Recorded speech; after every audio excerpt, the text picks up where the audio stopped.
Hello again, everybody, and welcome to another exciting episode of the Jim Cornette Experience. Toni Storm's amnesia is cured on a show I'd like to forget, plus a memorable evisceration by the Samoan werewolf himself on Saturday night's main event. All that and more, and joining me, Hawaiian Brian, the podcasting lion, the king of the Arcadian Vanguard Podcast Network, Mr. Co-host to you. I can't remember the last time he forgot something. The great Brian Last, everybody. Aloha, Jim. I have arrived. I am here. It's a pleasure to be back here once again. Let's have fun today. I think you need to get Vic Mizzy to punch that theme up for you. Maybe put in a couple of slide whistles and a fucking cowbell. I think I could do all of that, but again, I'm doing it live. I'm doing it on the go with one hand crooked to the side because I'm facing the microphone. It's a mess. I'm probably doing damage to my shoulder, but it's all for the people. You're suffering for your art. How do you know Vic Mizzy couldn't do that live? Google Vic Mizzy, kids. How do you know he couldn't do that stuff live? Did you ever see him? Huh? Well, it takes a lot of practice to do what I do. I don't just think anyone could pick it up and do it. Well, you're comparing yourself to the incomparable musical genius of Vic Mizzy. That's right. Well, some people think I play like Vic Morrow. Well, oh, Don't Google that, kids. It's too soon. Too soon. It's too soon. All right, headless horseman. Jeez, that was worse than anything I said. That was. Well, I had to top it. The snow is melting. Do you know a statistic, Brian, that I know that I bet you don't know that I know and you don't know? I don't know what that statistic is, no. There has been more snow this past month and maybe this past winter, the one that we're in Pensacola, Florida, than there has been in New York City. Think about that now. You know what they said on the news last night? I don't remember when the last time it would have happened or if it was the first time, but just the fact itself jumped out at me and I looked up. Every state, all 50 states had snow on the ground. Yes. Even Hawaii. Oh, well, because of the mountains and the volcanoes out there. Yes. And Bourbon Street got 9 inches. And that's not the first time somebody's got 9 inches on Bourbon Street, but still it's unprecedented it'd be snow. But no, more snow in Jackson. Well, maybe, yeah, you're correct there, Bourbon Street. But no, more snow in Pensacola than in New York. And just like the territory days. And we have already had 2 inches more in the past, just the snow we had a couple weeks ago. We've had 2 inches more than our normal winter average combined altogether. So, and it's been 40-something degrees. It's going to be 50 degrees today, and still half of the yard is covered with snow. That was going to be my It's question. white ice now. It's not even snow. You could just walk on it if you don't slip and bust your ass. That was going to be my question. How much of your yard is still covered with it? Because we still have snow everywhere from like a week ago. Yeah, no, ours is 3 weeks today, thank you. 3 weeks it's taken for this shit to melt. It hasn't fallen in fucking 2.5 weeks. Anyway, if it don't snow, we can't go. That was the motto there. But we got a wonderful show today. A wonderful, wonderful show. Wonderful, wonderful. And you know who's wonderful? Justin. And I'm not going to give his last name. It begins with a J. He's not a public figure, so you don't need to try to guess. But he just wrote us both, Brian, I believe you saw it, a wonderful email. The show helped him through some tough personal times he had and somebody in the family passing away. But now he is a proud family man and is with his wife and sons. And he thanked us, but we thank you, Justin, because it was a wonderful, wonderful email. Some people in this world are still polite, Brian. That's right. Thank you, Justin. And the show will get better as the year goes on. Well, see, now you got to end it on kind of like a fucking, I had an upbeat message going there, and then you're kind of like apologizing for upbeat Justin J. I know all about it. All right, I got an email here also. Hold on here. This is from Wiley. And guess what Wiley sent me? As a gift in the mail. Slides with bugs in them or something? No, many times when we are arguing about phraseology, terminology, and linguistics, I refer to my American Heritage Dictionary 3rd edition. Oh, always, yeah. To determine, and I haven't actually looked until now, but because this actually was Mama Cornette's, because she was a crossword puzzle aficionado. Yes, copyright 1994.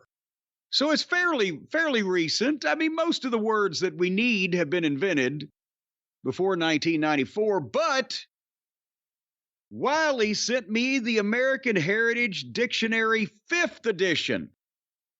A big hardback. It weighs like 30 fucking pounds. Got color pictures and everything.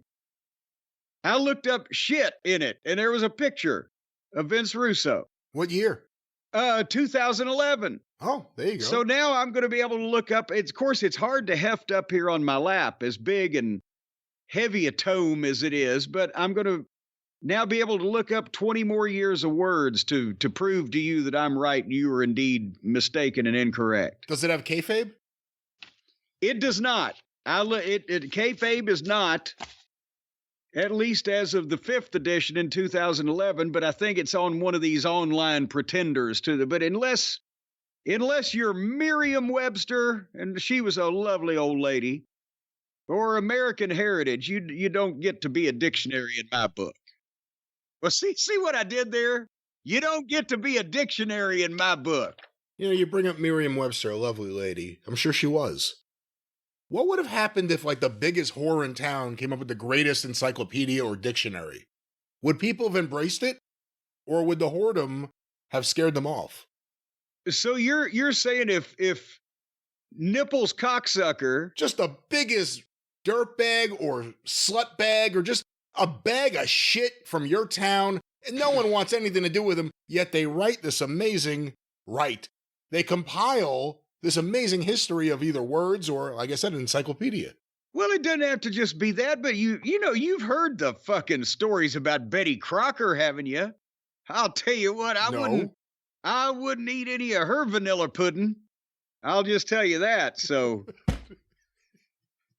what book was this in? Maybe I have to read this book. Well, no, you gotta know people to get the inside stories on some of these things. But boy, I tell you, Betty Crocker been in more laps than a napkin. I'll have you know. But I'm back to Wiley here. See, you're trying to take me off kilter on the program because he asks a question. He has a communication here. I thought we were done with this guy. No, he sent the book. I was telling you about the book. The dictionary. He sent the book, but he has communication. And he says, "Hello, Jim. Meaningfully absent is your name. My parents were good friends with Don and Libby Gossett, Eddie Graham's brother and sister-in-law, starting in the mid-1970s on the CB radio here in Tampa." And I don't even know if the children know what the fuck that was, but the CB radio in the 70s with the gasoline shortage and the crackdown on the speed limit, and a truck driver started the thing, and then all the wrestlers got on it. It's the Citizens Band radio that you could have in your car, and you allegedly could tell all the other drivers where the fucking cops were that were given the speeding tickets. Breaker 19, I'm going to take control of the Atlanta office. Yeah, well, there you go. And then all the wrestlers got on it and had fucking communications in various ways. But nevertheless, Wiley goes on. See, you keep trying to get away from Wiley. Wiley goes on to say, Libby shared a story that Eddie had a deal with the bank right around the corner from the office that masked wrestlers could wear their masks to cash their checks in the drive-thru. This was because the fans would sometimes follow the wrestlers from the Tampa Sportatorium to said bank. A few years ago, I was able to confirm this story with Jody Hamilton when he worked here as the assassin. Do you know of any other offices that had similar deals with their local banks to keep fans from seeing who they were? That's worded unwieldily, but you get the point. Yeah. It's a good question. Good question. Well, and that's the thing. everything that can ever have happened has happened in the wrestling business, and every arrangement that could ever be made has been made. So we can't just make blanket statements, but I can give a few for instances. If are you into for instances, Brian? Sure. Well, this is a true story. I have no reason to doubt it. And if you think, well, somebody out there is going, well, why do they have to fucking cash their check in their mask? Because, if nobody knows who the fuck they are, especially back in the old days. Well, in the old days, a lot of times guys got paid in cash to begin with. But then as the territories formed and there was some element of responsibility to report something to the government, territories gave out checks. But a lot of the guys still might not have checking accounts. As ridiculous as this sounds, because, some guys weren't great with money management. But also, let's say, there was such an element of distrust. If a guy came into a territory and worked a weekend or a week or 2 weeks or whatever and got his fucking check before he goes halfway across the country to where he's actually working regularly and puts it in his checking account, and it takes in those days, 5 business days to go back to this son of a bitch promoter might cancel the fucking check on me, right? So they would want to get it as quick as possible. And there's all reasoning such as this. Austin Idol. Well, you had reasoning such as that. So I've mentioned the story before. It's been a while for the kids out there. Just a quick recap that when in Memphis, where I primarily worked before I went to Mid-South, every Monday night at the Mid-South Coliseum, you got your check for the previous week. It was a handwritten check on Jarrett Wrestling Enterprises account signed by Bob Wright, who was Teeny's brother, I believe, or brother, close enough. He was in the family. He was the bookkeeper. And there was a little yellow piece of note paper, paperclip to it. Is it Memphis, $150, Louisville, $100, whatever the fuck you got. And that was handwritten too. And I would just take and put the check in my bank account. Well, when I went to Mid-South, they gave the checks out. And remember, Watts held back 2 weeks, just in case you left any unpaid bills. Wink, wink. But you would get your check on interviews on Wednesday during the day at Channel 3 in Shreveport. And that was another incentive for all the top guys to show up for interviews. And if it was the underneath guys, I think Grizzly took their checks, that night or whatever to the town, blah, blah, blah. But immediately the guys, because I was new first day, at interviews, they said, oh, we'll take you, follow us right after we get out of here, because we were going to do TV that night, I believe. And we'll show you the bank where you go and cash your check. And I was like, okay. Well, they said it almost like it was a given thing that I was obligated. This is how they do it here, right? Okay. So went with them, and there was a line of wrestlers waiting to cash their check at this bank that in Shreveport. That's what all the boys went in there on the Wednesday afternoons. So I cashed my check, and it was only $1,000. I just got there, right? We were doing $1,000 or $1,200 for the week, as we've talked about. But these guys on top, some of them had a couple $1,000, and they're sticking. And so afterwards, I asked, maybe it was Darso, Crusher Khrushchev. I said, why do we have to cash the checks here? And he said, oh, we don't have to. We just do, because they got to deal with the Watts' office, and that they know all of us. Well, why don't we just put it in our individual account? A lot of these guys either didn't have checking accounts or just wanted to carry the fucking cash around, because that was the era when they had the big gold bracelets and the rings and the gold coins on the chains around the neck and the fanny packs and the bank bags, and they'd stick the fucking $2,000 in their bank bag with all this jewelry and then go out to some bar and get drunk and lose it. So I started, after that, taking my check back to the check account. But anyway, here's the point I was going to make. Brian, at that time, who was the most famous masked wrestler maybe in the country at that point, that was also in Mid-South Wrestling in 1984. Mr. Wrestling, too. You know what he did? He didn't go to the boys' bank. He didn't even fucking stay at the same hotels that the boys did. And, you know, people may have, the average person had no idea that Mr. Wrestling 2 was Johnny Walker. But even if they knew that Johnny Walker, they recognized him from pictures where he wrestled as himself 10 years previously or whatever, the wrestling fans hadn't seen Johnny Walker in a ring in 10 years, hadn't seen his face. So I'm retired. He purposely didn't, because if he walked in with all of the guys, there's Hercules Hernandez and Nikolai Volkov and this guy and that. Well, this guy must be a wrestler who looks like that. He's that tall and he's wide. That's Mr. Wrestling 2. He rode in the car by himself. Remember I said he had that little car and we'd pass. The only way I ever saw him when I was working a program with him was that we passed him driving by himself in his little car one day, and Dennis from Georgia knew what he looked like, and there's 2. But he would put the mask on 4 or 5 miles from the building, whatever, and he didn't, at that point in his life, maybe years earlier, he had been around the boys more, rode with particular people, but at that point, he was almost retired anyway and grumpy. But he wasn't around anybody, so you wouldn't suspect he was a wrestler. And he had his own bank account in a bank that the other boys didn't go to, and lived in an apartment complex away from everybody. And that's the way a lot of the masked guys did. They could separate themselves from being wrestlers or being celebrities or being known by just not hanging around with the other guys and calling attention to themselves, because people didn't know what they looked like. And nobody in Mid-South, none of the fans had a picture of Johnny Walker without a mask on anywhere, nobody ever saw him. You know who would have been a good masked wrestler? Whitey Bulger. He kept his own fucking gimmick, right? That's right.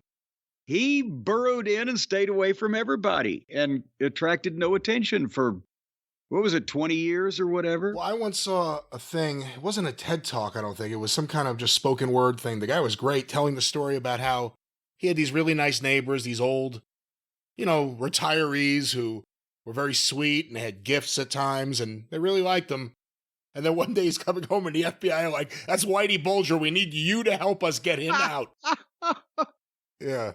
But yeah, and Bill Eadie, the Masked Superstar, he was very protective of his face, and that way he could, even though he was a big guy, because Bill looks like a distinguished gentleman, especially at his, youthful prime.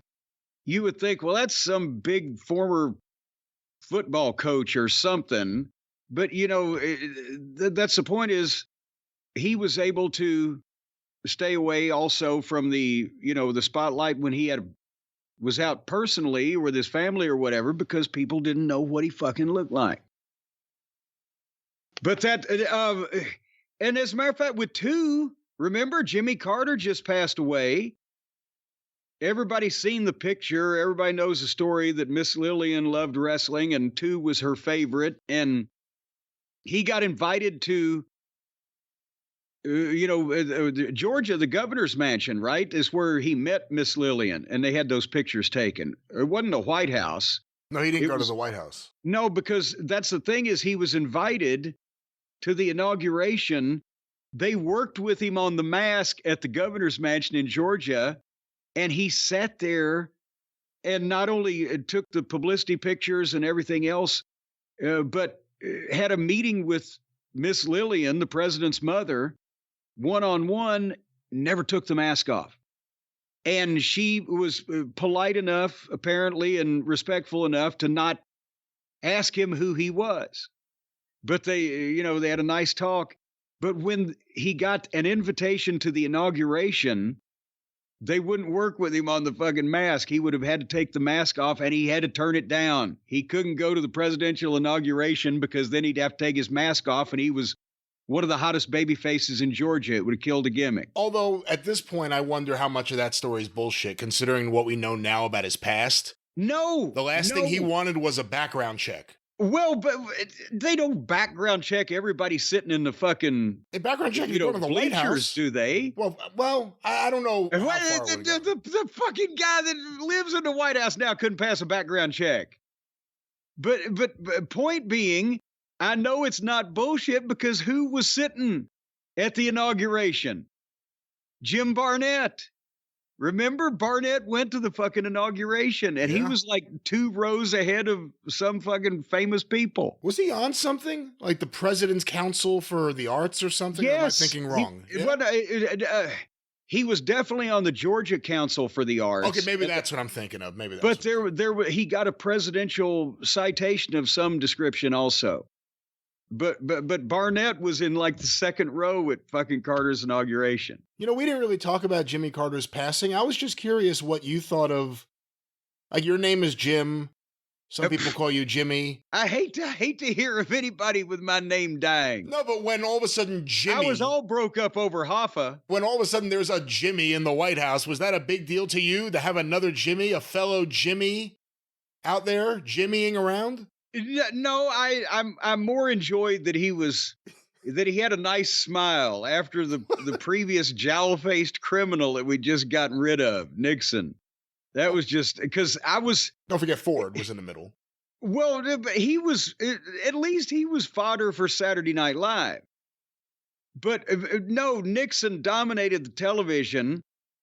Literally, with the Watergate hearings and everything, you couldn't fucking turn on a television anytime during the day for like 6 months, as well as the news and everything else of all the Nixon drama. And I'm 12 years old or 10 years old or whatever the fuck I was. We just get the fuck off the fucking screen. And then here comes Jimmy, and he's got a nice smile, and he's got a goofy brother, and he's from a small town in Georgia. Good. Everybody just fucking relax. Hey, you brought up making fun of Ford on Saturday Night Live. I just saw this movie. I don't know if you've heard about it. It's Ivan Reitman's son made a movie about his version of the first night of Saturday Night Live in 1975. Oh, I've seen a glimpse or a glimmer of some type of advertising just enough to get interested. I ended up watching it because it was finally available. I could stream it. And I read a story where I think it's Jason Reitman, said that he had a showing of the film, and after it, Chevy Chase came over to him, and, you know, he's dying to know what Chevy thinks. Chevy's in the film, not him personally, but an actor playing him. Yes. And Chevy just said, "You should be embarrassed." Oh, God damn. And what he said was, well, now I got my Chevy Chase story. Now I got my Chevy Chase moment. So I decided to watch this movie, and I have to say, Chevy Chase is fucking right. Oh my God. This movie is such a distortion of facts and things that happen. I get you want to jam everything into one movie, but it was really not well done. And some of the actors were not the right people for the role. Some were. The Lorne Michaels was really good, but the Jim Henson was atrocious. The Chevy was bad. So this is just not Chevy's noted grumpiness and misery in his middle and old age. He's actually got a point here. Yeah, I mean, the portrayal of Michael O'Donoghue was pretty awful. It seemed like he read every Saturday Night Live book that everyone else read, and he tried to jam every story about the behind the scenes for the first season into one episode, into one movie. So, like, you want to like it, and you want to get into it. They got, what's his name from Oz? Schillinger. He plays Milton Berle. Schillinger? Yeah, he plays Milton Berle, who, you know, famously on the debut of Saturday Night Live showed up to hit on Chevy Chase's girlfriend. That never happened. So there's a whole bunch of just bizarre shit. I wanted to like this movie. I'm such a mark for, like, movies that take place in Rockefeller Center while live shows are happening. But this sucked. I hated it. I shouldn't say I hated it. I wanted to like it, and I thought at times it looked all right, and then just, I don't know. Just like what Ivan Reitman did to Private Parts, which could have been an amazing movie and ended up just being all right. This was a disappointment. So you're giving it 1 or 2 snaps down? 2 snaps down. 2 snaps down. Well, I'm glad we got that established, that nobody needs to waste their time and go out of their way to see this horrible, apparently, abomination of a motion picture. I want more people to see it so I can find out if anyone else agrees with me, because I also read good reviews like, oh, he did a wonderful job and he found the little funny moments. And again, the guy who played Lorne Michaels is great. So now you're telling people to go watch a movie you thought was shitty just to give them... That's right. If you don't have to pay. You their opinion. That's like... Have you ever had somebody, they'll be sitting next to you, they'll take a bite of something, they'll look at it, and they'll fucking scrunch their nose up, and they'll say, that's spoiled. Here, taste this. Well, if it's fucking rotten, why do I want any of it? Yeah, I do that. This milk smells bad. Smell this. Yeah. Well, no, actually take a sip and see what happens. I don't know about that. See, that's the thing. So you need to direct the people, Brian. You need to direct the people to a movie that they're going to want to see, a movie that they're going to be gratified, and entertained and enlightened and brought to a higher plane of consciousness. That kind of movie where it'll uplift them and inspire them and take them on an action-packed thrill ride, according to upcoming reviews that have yet to be written. That's right. You need to send them to the movie that I'm in. The Queen of the Ring. That's the movie they need to be seeing. It's going to come out in March and maybe even earlier. We're going to have news on that in the next week or so. Everyone's talking about it. Jim Cornette is Queen of the Ring. Now in your... No, come on motion. Now. No? Don't try to make believe that I'm the star of this thing. I've admitted that I'm just an ancillary character. I'm just playing a part in the overall cog of the wheel. Is what I am, as they say in the show business. See, no one's caught on yet. It's kind of like the old Eddie Murphy and Arsenio thing. You play 2 roles. He plays Jim Cornette, the commissioner. He also plays Elvira Snodgrass. Well, but I was the only one that would fit the tights. But no, but the Queen of the Ring is going to the life and times, or the story of Mildred Burke, the first of obviously nationally recognized mainstream women's world wrestling champion, is going to be coming to a theater near you very soon. We talked about it on the last couple of programs that we've done. And we're going to have some interviews upcoming with some of the people involved in the movie on the shows here. And we're going to have some clips. Hopefully we get that all worked out, the logistics of that on the YouTube chat. So just keep listening to the podcast and watching the YouTube channel, and you're going to hear more about this. But I thought about this the other day, Brian, after we had talked about it. This movie, besides the fact that I got to be in a movie and only had to go less than 15 miles from my house, and it was shot in my hometown, and it's about the career or the line of work or whatever you might want to call it that I've been in for almost 50 years. But this movie could have been responsible for my last big crowd pop. Did I tell you about this? I don't know about this. Because most of the time, like when we shot the scenes, there's a still of me sitting with some of the other promoters and Emily Bett Ricard, who's playing Mildred Burke, and I hope that's the way she pronounces it. I'm thinking of Steve Ricard, but we're in a room. Some of the stuff was shot. There was no audience around. It was the crew, and you're doing that type of thing. But when they did the wrestling scene that I am pictured with Martin Cove and my old buddy Dean Hill in the stands there. They obviously, there was 300 people or whatever in the room. It was a theater in the round down at Actors Theater. And they, obviously they needed people to fill all the seats to make it look like a big crowd for the wrestling scenes. So many of those folks were extras from Louisville, right? Hey, come dressed in period attire and you can be a part of this movie shoot. And bless those people, because God damn it, as I said one night, we were there till 3 a.m. But anyway, so I don't want to sound, again, I'm a very humble bit player in this wonderful production. I don't want to sound like I got the big head, but Brian, think about this. Here's a bunch of actors and technical people and professional movie people, but they're in the middle of 250 people from Louisville. And I've been on television in one form or another in Louisville for the past 40 years almost. So they kind of knew who the fuck I was more than anybody else. Can I say that without sounding like a dick?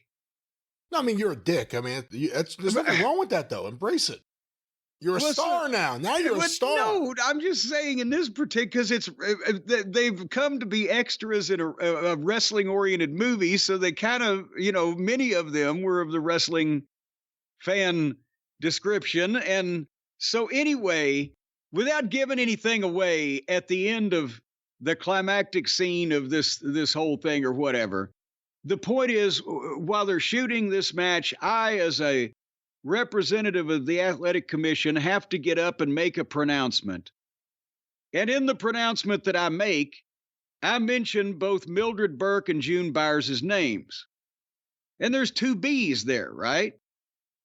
And we've done it 5 or 6 times. I mentioned last week that they would shoot the same thing. Obviously, it's a movie from numerous angles and redo certain things. So you have to do things over and over.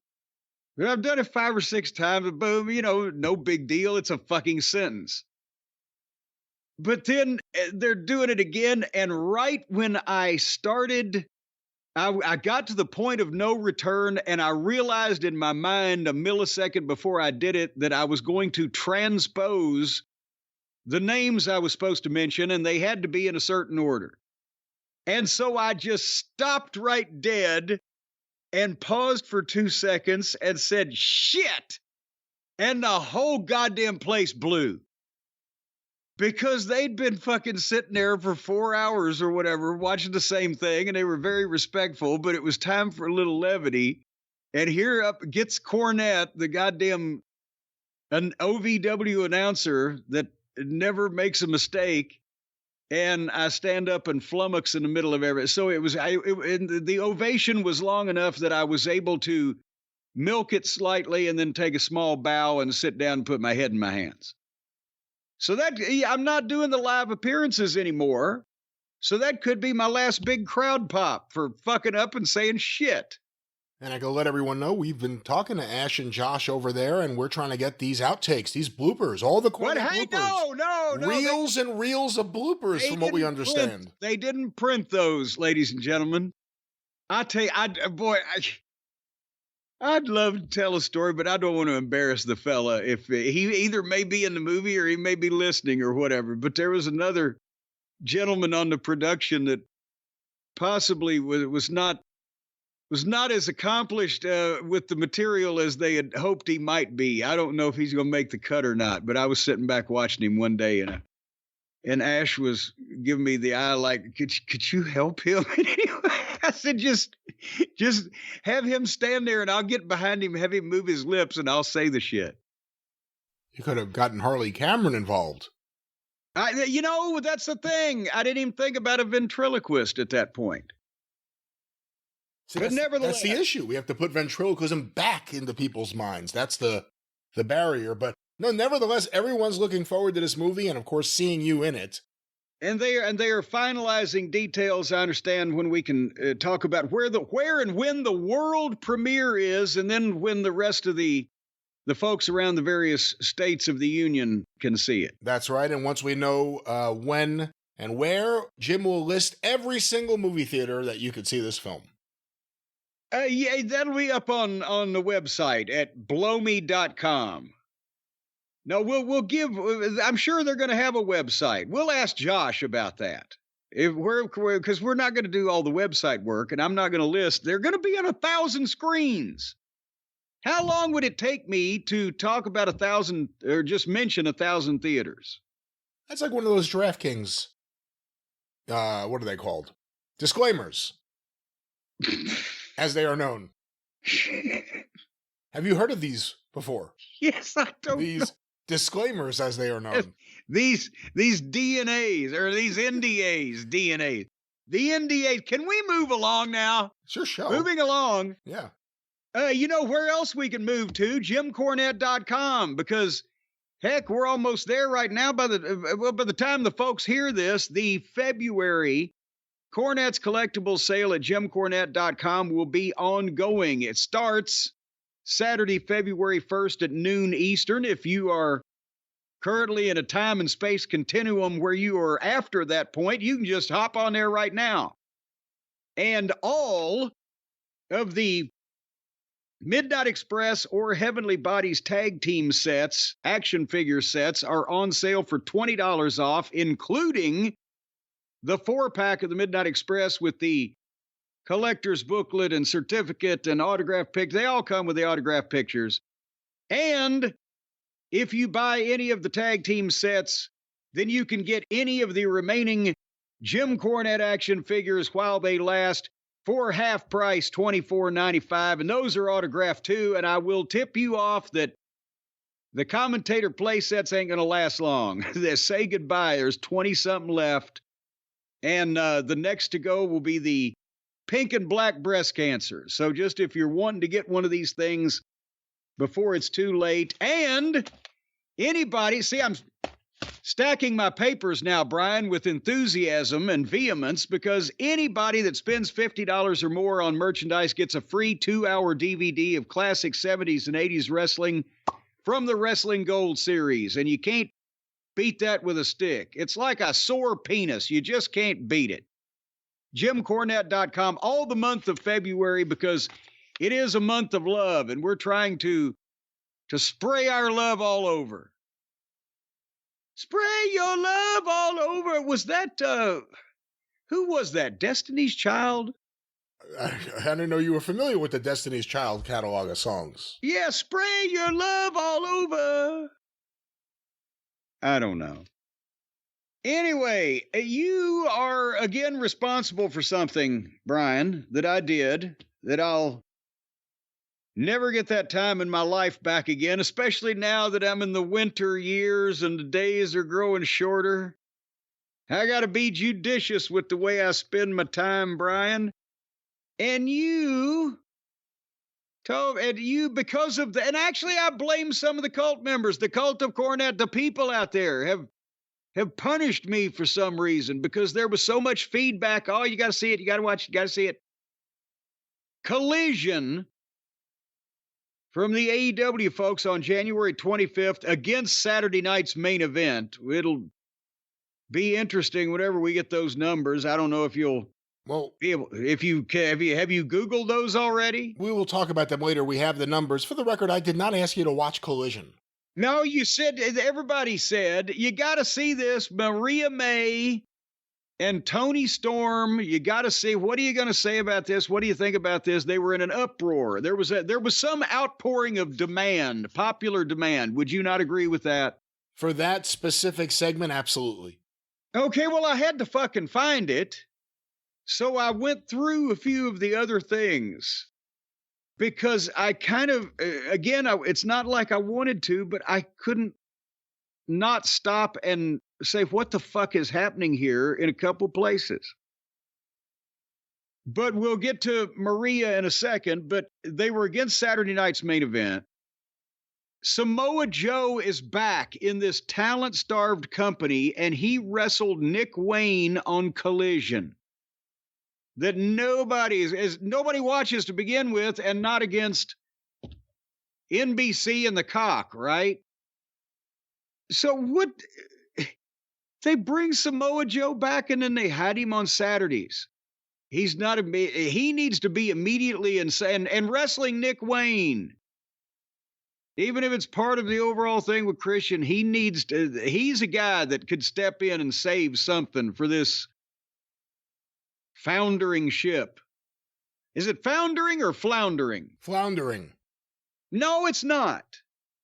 Well, hold on. Then why'd you ask me?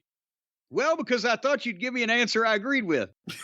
It's founder. I bet you it is. I'm looking it up now. You just want to look in your dictionary. I'm looking it up now in the 5th edition. Footloose, FOUQRSTUV. That's right.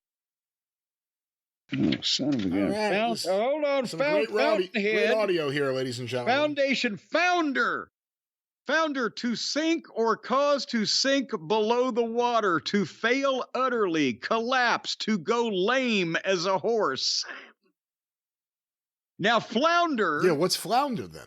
Founder in usage, founder means to fail utterly and collapse. Flounder means to proceed in confusion. If John is foundering in a course, he had better drop it. If he is floundering, he may yet pull through. So can they be both foundering and floundering? Because they are certainly in confusion, and they certainly resemble a dead horse at times. There you go. Foundering, floundering, foundering, floundering. So they were outdoors at Daly's place. Did you notice that, or were you so engrossed by the thespianism that was being displayed on a screen that you forgot they were in 40-degree weather in North Florida, outdoors, in what looked like a fucking game show set with a studio audience wearing winter coats and mittens. It looked, I swear to God. What was the name of that place? The Rostraver Ice Rink in Bell Vernon, Pennsylvania, when I just flipped out and cut a promo on everybody because it was 45 degrees in the fucking building for the Ring of Honor TV taping. They couldn't turn the fucking heat on or they'd melt the ice. Anyway, then you didn't see Okada versus Commander? And Commander, by the way, is the prestigious Ring of Honor World Television Champion. I did. You didn't see this. I did not. And Okada's the Continental Adrift champion, yes, I believe. Yes. Well, I'll just let you know the finish because this was a thrilling, actually slow motion because Okada wasn't going to take by a cold ring. Taking bumps on even a good ring in 45-degree weather will jar your goddamn kidneys. So after about 10 minutes, Commander, who's the babyface, he did a springboard moonsault off the top rope to the floor onto Okada and just boom and landed on him, right? You visualize that? You got that in your head? Sure, and I've seen Commander fly around, sure. He way up there and bam and landed on him, and then he picked Okada up and rolled him in the ring like a sack of shit and jumped up to the top rope and came off the top. And when Okada just stood up and caught him coming off the top with a waist lock and hit his little clothesline 1, 2, 3. I was like, so what good was the moonsault? This fucking guy jumped up 15 feet in the air and landed on this son of a bitch with a big moonsault and then rolls him in the ring and then immediately the guy just stands up and catches him and beats him. And then Okada offered Commander, the babyface, his hand to shake his hand, and Commander shook it, and then Okada leveled him and pickled him 3 or 4 more times before he got up off him and walked off. Like I said, I didn't watch. It doesn't sound like I missed much, and yes, doesn't sound like I missed much. You missed the boom guys. They boomed with Adam Cole. Oh, God. And then they had a 6-man tag with Adam Cole and Kyle O'Reilly and Roderick Strong against Danny Garcia and Cool Hand Luke and Mac Daddy Mac. So, yeah, you're correct. A babyface 6-man tag, and Cole and his guys won, and then they all shook hands. So it was thrilling. Then Toni Schiavone, Finally, Toni Schiavone was in the ring and introduced Mariah May. Mariah. Well, that's what they call the wind. But actually, they call Maria the snow because she was pure as the driven snow, but then she drifted. And in Maria's opening line when she gets in the ring with Toni was, okay, Toni, let's get this shit over with. And that's Toni, the AEW company motto, actually, from what I understand. Well, she's been called out there so that she can talk to Toni Storm face to face. All right, Toni, let's get this shit over with. That's what everyone says there. And and as a matter of fact, then Toni Schiavone introduces Toni Storm so she can come out in this fiasco of a company owned by Tony Khan. Tony. That was an underrated group, wasn't it? It feels good. I didn't ask you to. That was the name of the song. Oh, okay. By Toni. I didn't. Anyway, so now we should mention at this point that, let me try to get this straight without going into boring detail. Over the Toni Storm was gone for a few months, and then several weeks ago she showed back up, but she wasn't timeless Toni Storm in black and white. She wasn't doing the overly dramatic movie star homage, whatever the fuck. She was bright-eyed and bushy-tailed like rookie Toni Storm. She didn't remember ever being in AEW. She didn't remember ever meeting any of these people that she'd either been friends with or had been fighting. She was just thrilled to be here and going to prove herself, right? Complete amnesia. Just forgotten what the fuck had gone on for a couple of years. That's basically what was going on, right? Well, that's what I think I kind of said where it ended up going. That's what she was leading people to believe, but... Well, but that's the way that she was presenting it. And Nigel, even here, this is all going to go into, this is my presentation now. I'm prosecuting his case. This is all going to go into my questioning here in a minute. Nigel, the heel commentator, is mentioning, well, everyone's playing along with Toni Storm's facade. So there's been some mention on the show that this is a facade. But it's the same point. Some people have been playing along with it like they were doing when they played along with it when she was timeless Toni Storm, and suddenly everybody was, oh, okay, I'm in black and white now because you're standing next to me. It was commonplace. And Toni Storm comes out dressed like the rock and roll, cheerful, happy, peppy, little girl. And then Mariah May proceeds to both verbally and physically demolish, decimate, disseminate even Toni Storm. She cuts the promo on her and tells her she means absolutely nothing to her. She is nothing. You're a joke. The fans, you're nothing to them. They laugh at you and they forget about you. And as she's taking this browbeating, she's looking all hurt and all downcast. And Maria May goes, I don't care about you. I used you. I used you to get what I wanted, and I love it. I love the way I feel right now, and I will get off on humiliating you in your hometown in Australia. And there's more downcast fucking look. But then Toni Storm is like, Maria, I'm your biggest fan. I've seen everything you've ever done. You're an inspiration to me. I want to be just like you. And she hugs Maria May around the waist like the pictures of Tony Khan hugging the talent.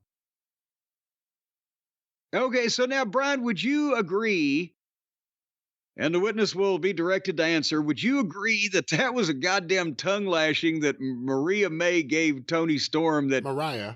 Yeah, you wouldn't want to be on the receiving end of a fucking just verbal beatdown like that, you fucking piece of shit, you scum under my shoe. It was very rude verbiage, wasn't it? Very much so, yes. And then to come back and hug, her as, oh, but I'm your biggest fan, blah, blah, blah.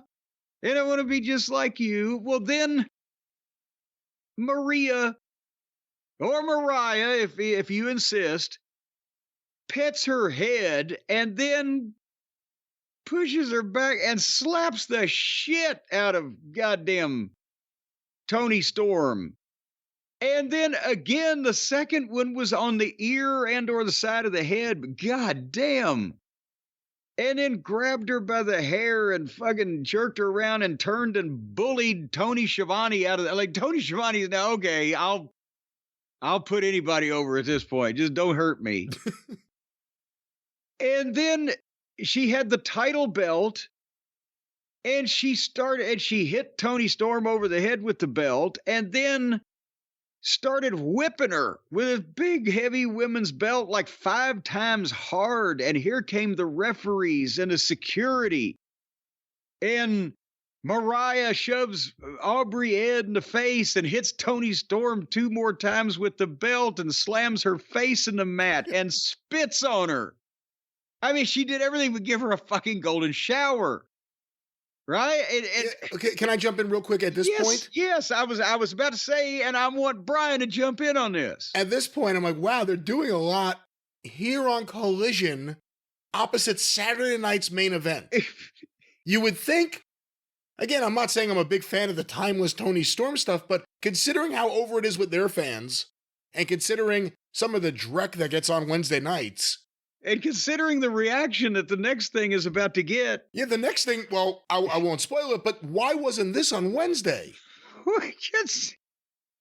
I honestly, I don't know, though, how anybody other than the Daily's Place in Jacksonville faithful might have reacted to this, but basically, Toni Storm has been verbally just destroyed, just talked down to, and still tried to want to make up and hug. And then Mariah May has just beaten her and just spit on her and wiped her feet on her and just left her down in the middle of the fucking ring and just walked off from her. Just like, fuck you, you're garbage. And Toni Storm gets the mic, and while she's laying on the mat, you hear, "What makes you think I've forgotten? What makes you think our dance is done?" Oh, my God. "I'll feel each scar forever and remember every drop of blood, but now it's my moment in the sun." And she starts taking her clothes off in the middle of the ring. And I'm thinking, my God, it's a Britney Spears fucking day. She's going to strip naked. Is this live? As soon as she got on the mic, the first thing she said, as soon as she had the accent, the timeless accent, the place popped. Yes. Yes. I'm going to raise a question here about that in a second, though. But first, yes, they popped. And then when she started taking her clothes off, well, they popped. And, you know, one would think they would. But it started looking like she had her old gear on underneath. And she said, "The hardest role you'll ever play is yourself." And she took her pants off.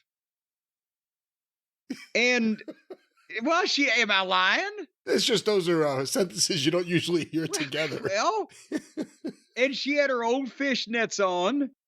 And she said, "What you've just witnessed is the performance of a lifetime."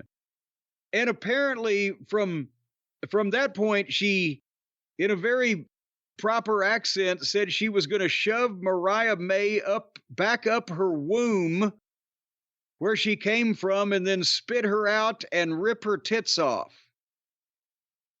Am I lying? You know, that's heat. I mean, you don't really hear too many promos like that. "I'm going to rip your tits off." After spitting you out my own womb, I wonder if there's room in the womb for the size now that Mariah May is. But the fans were going crazy.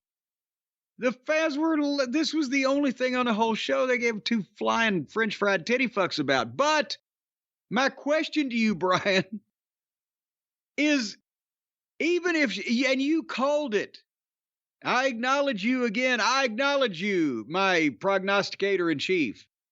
That you said it was all going to be an act of blah, blah, blah. But how did it help her being Toni Storm, to not only be talked to like the worst type of scum that's ever existed on the earth, but then get the teetotal dog shit beat out of her first before she revealed that? And what? How did it benefit her coming back and pretending that she was the old Toni Storm? That's what how did this, because they're going to fight in Australia because Toni Storm's from Australia. So the old Storm or the new Storm or any Storm in between was still going to be from Australia.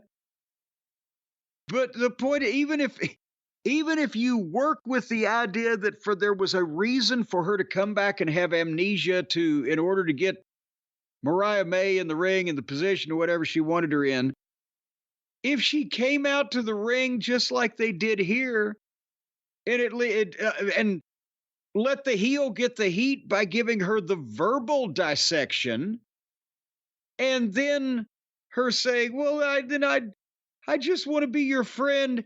You're not worthy as if you want to be my friend, if you want to be my stooge or whatever the fucking term would be with the people with the accents, get down on your knees in front of me and kiss my foot.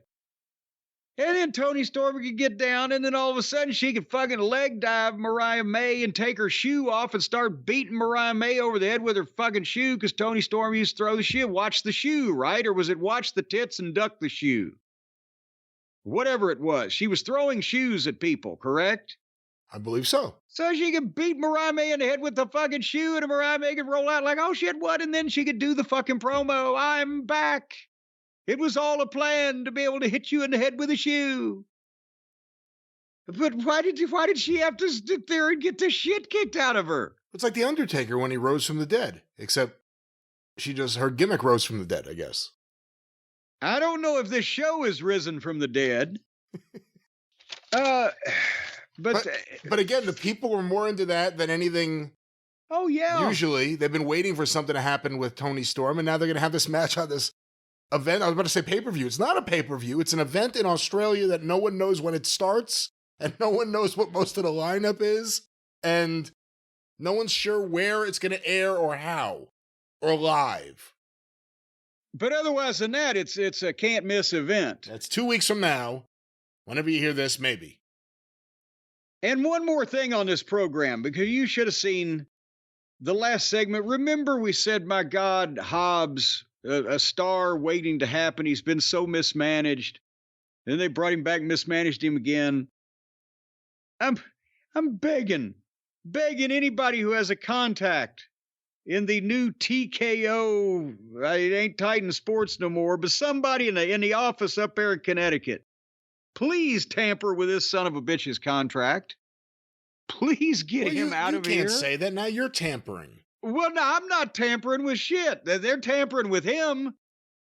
In AEW is tampered with Hobbs till he's pretty much tampered out. I mean, somebody please buy him away from this indentured servitude he's in, because do you know what they did? No, you don't, because you didn't see it, but I'll tell you what they did. Yeah, what they I'll did. tell you exactly. Okay. Bye, Cracky. Please. What they did. Hammoon.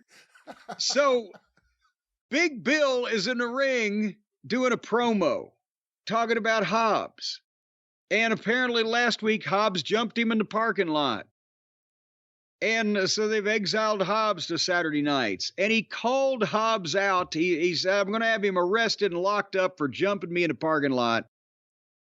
And Hobbs comes out, and there's security in front of the black shirts, standing and just in awkward stances, holding their hands out in front of him. And I can't say he beats them up. He dispatches each one of them, and there's like 7 of them, with one shot each. Not necessarily that that's a bad thing, but a lot of this stuff they didn't even walk through it where it would look good or he's just, boom, here's a forearm, boom, I've thrown you down. And then they stay down through everything I'm about to fucking say next, right?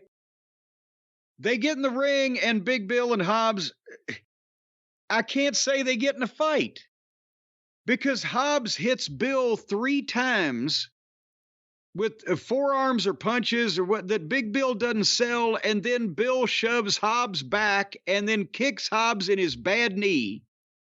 And that puts Hobbs down to both knees and selling.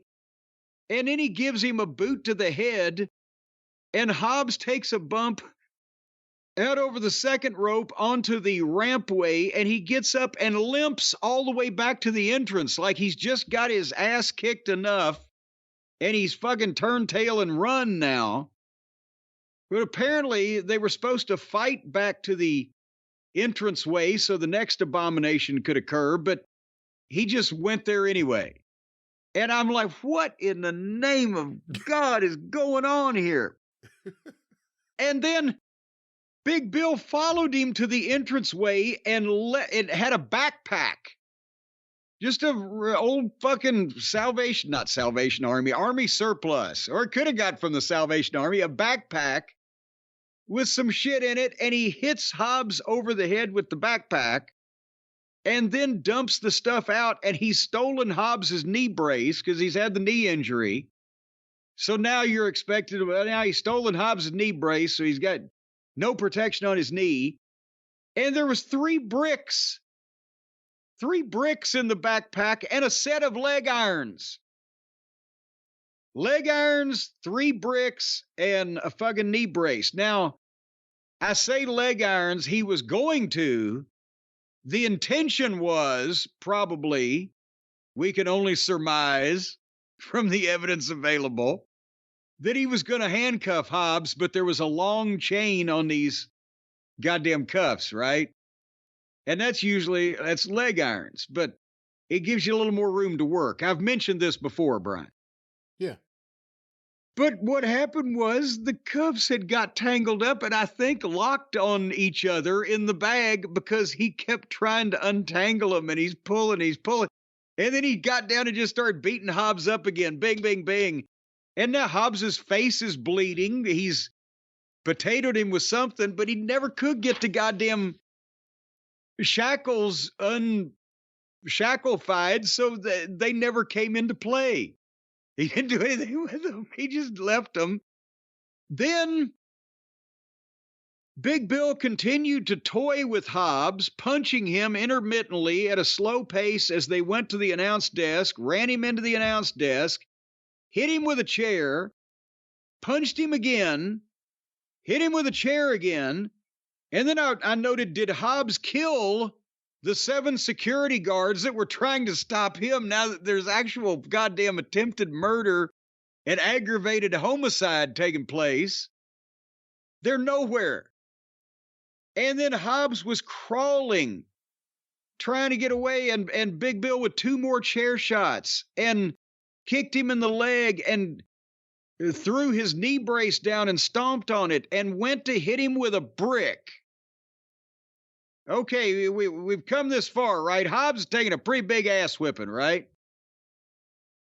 Suddenly, Hobbs kicks Big Bill in the gut, gives him 6 forearms and a kick in the balls that Big Bill didn't go down for. And I think the first gut kick was supposed to be a kick in the balls, but it was confusingly sold. So the point is, Hobbs has now hit this motherfucker in this fight with 10 forearms, a kick in the balls, and a goddamn confusing kick in the balls, and he hasn't gone down yet for Hobbs. And then Hobbs grabs him and belly to bellies Big Bill off the stage through 2 tables to the floor. Wow. And both of them lay there dead. And so Hobbs got, again, this badass, big, jacked up. He got the teetotal shit beat out of him. He fought back enough to where the guy stopped beating him up but never went down, even when he was kicked in the balls. And then he had to sacrifice his own goddamn health and safety just to stop this fucking guy. How does that get Hobbs over? And this was way too long, and this was fucking way too ridiculous. And it made Hobbs look like alternately a pussy or a punk or a complete fucking idiot. And there was 15 more minutes of the show, but after that, I was fucking done. Jesus Christ. Poor Hobbs. Again, somebody in Connecticut. You know who you might be out there. You got to hire this guy away somehow. Make him an emancipated minor. Well, the problem is there's a line of guys wanting to get out of there. Ricky Starks, Ray Phoenix, we assume. Well, we don't even know that he wants to get out of there. He just should. Oh, either that or he went off the stage, through the tables, to the concrete, and landed in the splinters of everything. Maybe, Brian, maybe he can just while he's laid up at the house selling these injuries, he can malinger a little bit on Tony Khan's dime and he can set him up a brand new business. Work for himself. Powerhouse Enterprises. Work for himself. Doing what? Work from home, selling stuff. What? Anything he wants to. Because if he's partnered up with our friends over at Shopify, well, then he could sit right there at home and he could sell the essence of Powerhouse on the internet and around the world. And Shopify could do everything. They take ideas and concepts and they lay out the websites and they have the stores and the storefronts. And it's not like if 15 million people decide to order your essence all at the same time, their site's not going to crash because they're the big boys. They're covering the world. They're around the globe.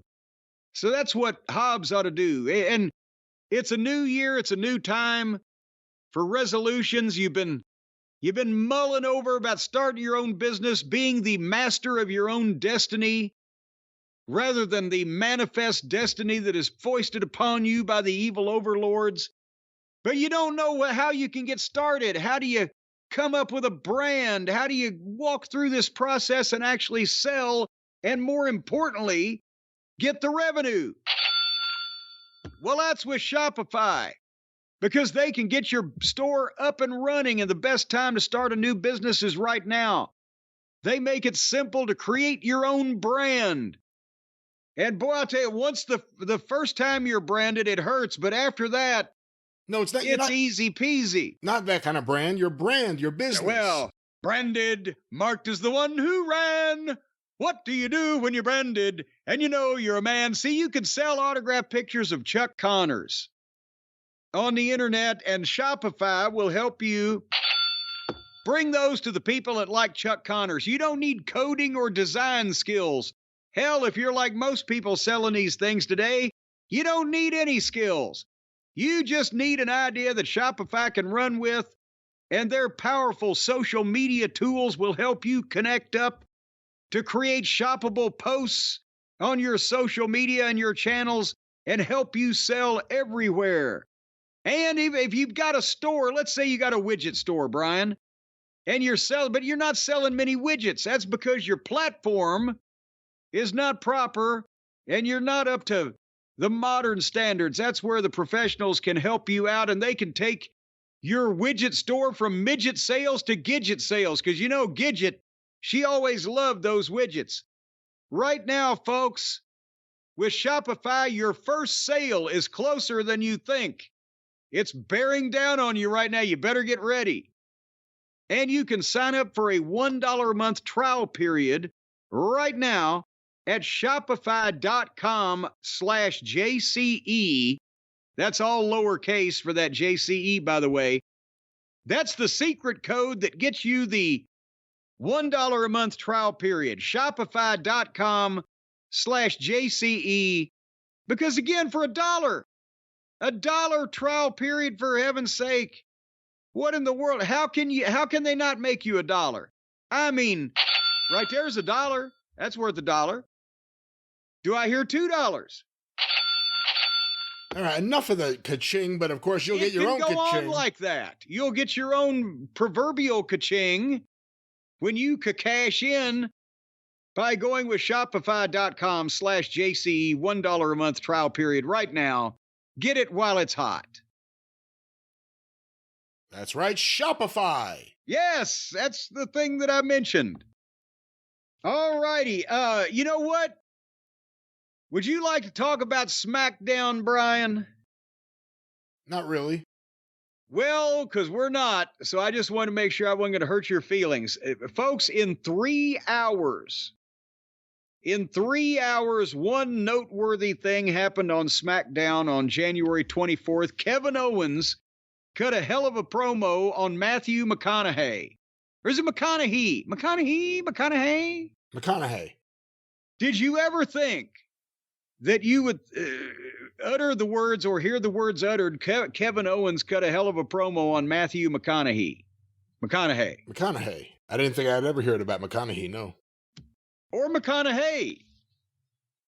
Do you hear that? That wood chipper outside Is that you? my house right now? I wasn't sure which side that was on. I have the headphones on. The lady that lives diagonal across the road from me on that property, they've had a lot of damage back there in the forest with the high winds last year. And now that all the leaves are off the trees and the ice is melting, she's apparently decided to have a tree crew come and grind up said damage and take it away. So you might be hearing some of this. But anyway, yeah, that was SmackDown.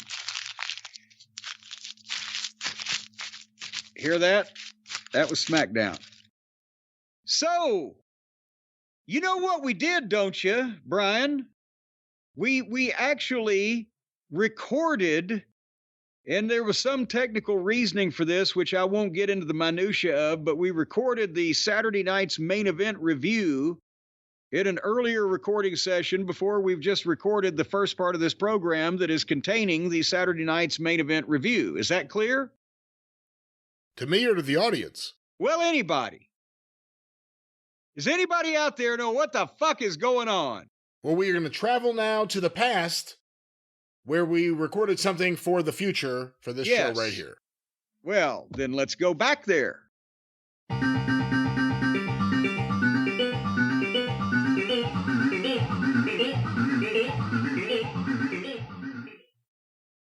All righty, Brian. Well, you know what time it is. You're my obsession. You're my obsession.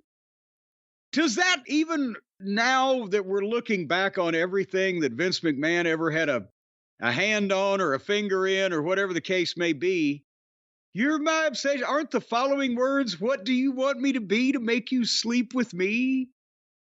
Or am I misquoting this popular tune from the 80s? No, I mean, I think those are the words, but do you remember the words of Vince McMahon's Stand Back song from Pile Driver? Boy, there's all kinds of fucking lines. Pile Driver. No wonder he had hemorrhoids. But what were the? I remember the performance, and more than the words. Honestly, the gall of him, as Jackie Fargo would say. I was just a boy. Everybody told me what I should do and who I should be. I got some advice. I finally have to say, stand back. They never understood the kind of man I am. Wait a minute, are you reading that? Is this on your wall? I pulled up the website here. Oh, God damn it. There's a website for the lyrics to... All right, go ahead. Vince McMahon, track 8. Producers David Wolf and Rick Derringer. Oh, God damn it. Rock and roll hoochie coo. They never understood the kind of man I am. I do my own thinking, got a lot of big plans. Stand back! For all of you who want to bring me down, I have news. Stand in my way, I promise you'll lose. And then here's the big ending. I'm a man running wild, headed for the top, never slowing down and never gonna stop. Along the way, you're gonna see a lot of men drop. Baby, won't you drop? Baby, baby, baby, won't you drop? Stand back. Stand back and cover your head. Woo! All righty then. Well... But he's not involved in this anymore. Here now, Brian, because it's a new Saturday night. It's a new main event. And it's the same old network, NBC, and they were in San Antonio, Texas. And holy jumping Jehoshaphat, they weren't at the Joe and Harry Freeman Coliseum, I'll tell you that. Or the Junction. Or there was no malfunction at the Junction. Actually, maybe there was. I think there was a tribute to the Junction, the audio here at the start of the show on NBC. Okay, yeah, we'll talk about that in a second because I expected Steve Stack to come in and say, well, hold on now. But no, San Antonio, I mean, in its day, in the territory days, drew some houses at the old Freeman Coliseum back in the 60s and 70s, but by the time even that I was in world class, we'd go to San Antonio, 20 grand. You know how tickets were 10, 7, and 5 or whatever, but 16,406 people and sold out. And the brand new arena, whatever they fucking call it. And here's where, when they open these programs like they're doing now with the Stars Walk In, everybody's walking in. Some of them are drinking coffee. I think Steen ought to come in just eating a fucking Tim Hortons cheeseburger with the wrapper on it and everything. But you can tell that they have no qualms that people are going to leave their show in mass numbers after the first 15 minutes. And remember, and I don't know whether Tony and them have just given up on this in some cases. Now, they still do it sometimes, but for a while there, they dropped the open of the Dynamite. They just, boom, we're in the arena. It's Wednesday night, and somebody's coming to the ring. Because that used to be the old desperation theory of Shitstain and a few other people that everybody's got an attention span, you know, like a junkie with a clicker on the morphine drip. And you got to do something from the start. Boom, here we are. And oh, there's wild action. They're showing their fucking talent walking. There was like 10 of them, wasn't it? That walked in on this particular open of the program. And they don't think that anybody's going anywhere. This is part of the show. We're showing you stars on the Walk of Fame. They're confident is what I'm saying to you, Brian. And why shouldn't they be? And you're right. I hadn't even thought about that. Just the way they kind of shotgun right into the opening, a Moxley promo right into the opening. It's kind of, you know, you think of it as a late 90s kind of thing, but in a lot of ways it was desperation and eventually could lead to burnout. Or yeah, please don't look away. Don't look away. But no, I mean, you wait to see who's going to be the next person walking in. Walking in. Oh my God, who else will be there? And it's always the same people. Oh, it's everyone else who's booked on every other show they do. But at the same time, the announcers and Ted DiBiase in a Cadillac. And Ted DiBiase. Now with DiBiase. Laughing like he just took a hit of nitrous in the fucking limo. He struggled out of that limousine. They should have been giving him a hit of something just to get him to his feet. They got him the lowest car they could find. You see how low down that car was? Well, now that's one of the new sport model limousines. But anyway, the point is, the announcers are setting the stage for the show with the voiceover. Here's what Joe's going to be involved in tonight, and here's what Sam's going to be involved in. And it's setting the stage. They're not rushing anybody. They're like, this is going to be a professionally done program, and we don't see nobody on our rearview mirror. And in the Attitude Era, or in some cases with Tony still to this day, and a lot over last fall when they were doing the media rights thing, it was like, hi, everybody, welcome to, oh, shit, they're fighting. And off we go. Anyway, they did great editing and production on the compilation of the old Saturday Night's Main Event and new clips, Obsession. Joe Tessitore and Jesse Ventura at the podium that has now been christened the Okerlund position. And I'll give He never used that position like ever on Saturday Night's Main Event. That was for like the mass TV tapings they would do, like the 5-hour TV tapings.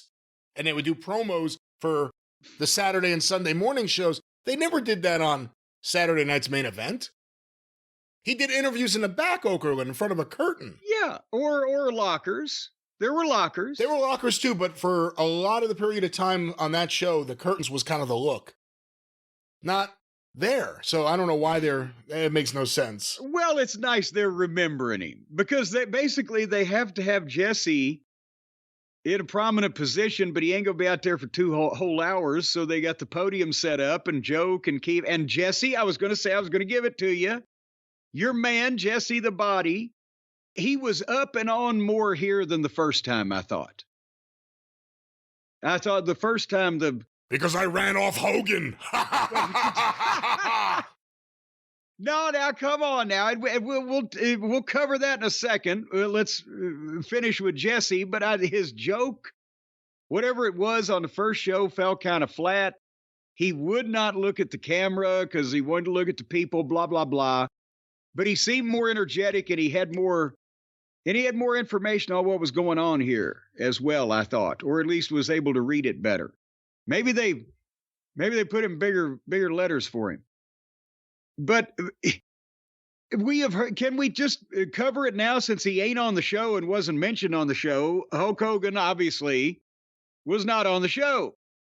And we talked about it when we were recording the last program and had just heard that he wasn't on the, it's announced Hulk Hogan will not be at Saturday night's main event. And we were, what the fuck, was Jesse run him off or because he was booed out of the building or whatever? Now, explain this to me. He has pictures out, or at least they were on the internet, I assume they were dated properly, of him at his son Nick's wedding.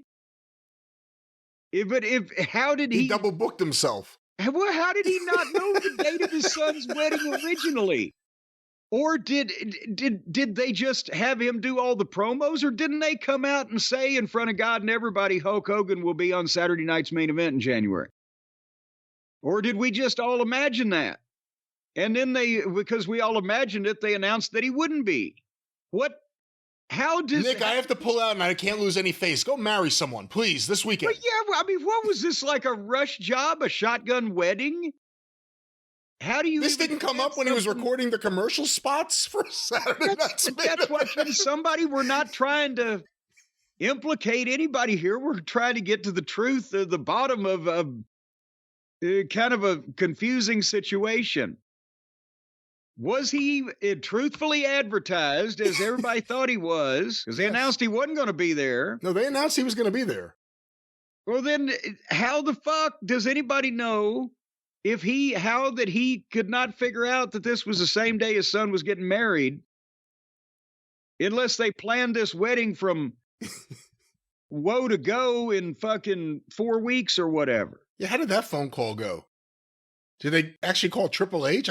Who does Hulk Hogan call? And what does he say the week of? Days out of the show. That don't work for me, bro.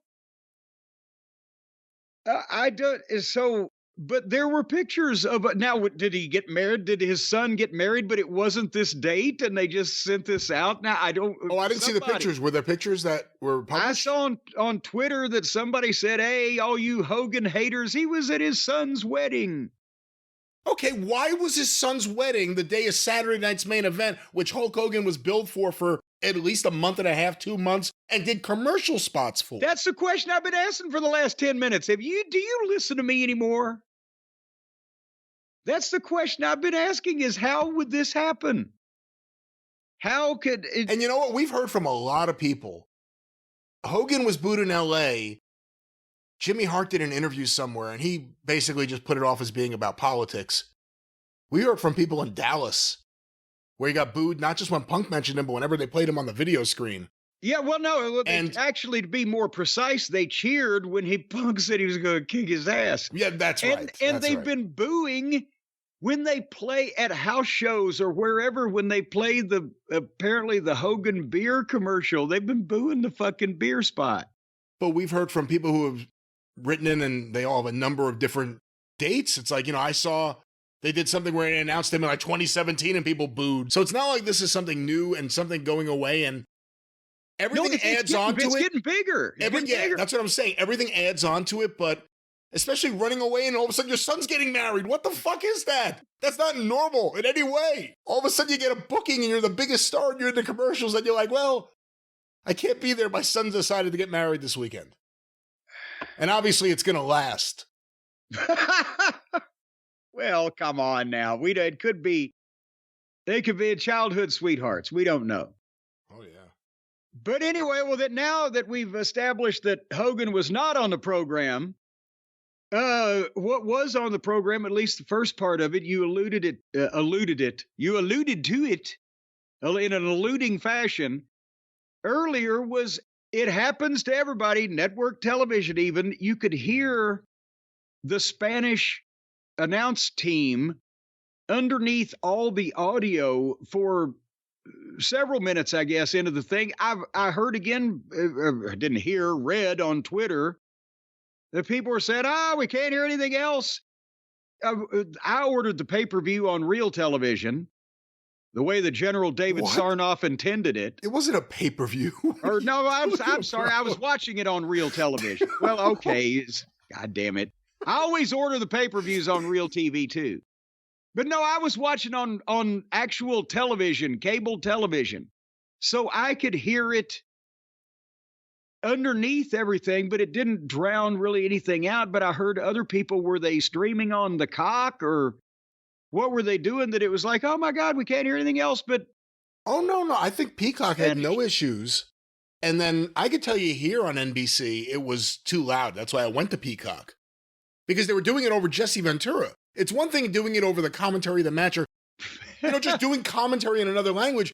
It was like they were repeating, I guess, or just doing their own intro while Jesse Ventura and Joe Testatori's up there. Well, they weren't even pausing like they were the interpreters. Right. It was just a steady stream of conversation. I don't know, but point is, it was on my apparatus. It was faint, but I could hear it, but it didn't stop me from hearing what everybody was saying. But you were just run out of the room by it. Well, I was run to Peacock, which is just a couple pushes of the button on the TV, so that was no big deal. But yeah, it was really bad. It was AEW level. We kill them when they do it. This was real amateur hour on NBC, national broadcast. I mean, that's really, really bad. But how long did it last then? Because it during the first match or by the first match, I wasn't noticing. I think it was at least. Well, you don't know how long it lasted because you. Well, I heard feedback from people. I want to say it was at least 5 minutes, 6 minutes. Well, damn their eyes then. How dare they? But it was a tribute to Southwest Championship Wrestling and Steve Stack and whatever the other guy's name was who would just be saying whatever he was saying and then just put the mic. Yeah. Whatever he was saying happened to end whenever Steve Sack's comments ended because they put the mic in front of the wrestler at the same time.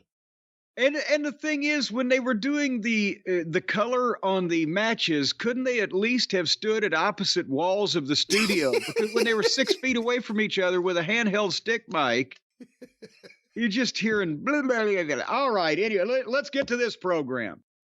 Because we got Michael Cole and Pat McAfee at ringside with Joe and Jesse up at the Okerlund position. Can I say something real quick? Go ahead. I'm sick of fucking Pat McAfee. Just screaming like an idiot for no reason. Like, not like genuine screaming, but almost like I'm supposed to scream here. I can't take him anymore. Do you think he was I threw good my at... pen. Well, damn you. How about that then?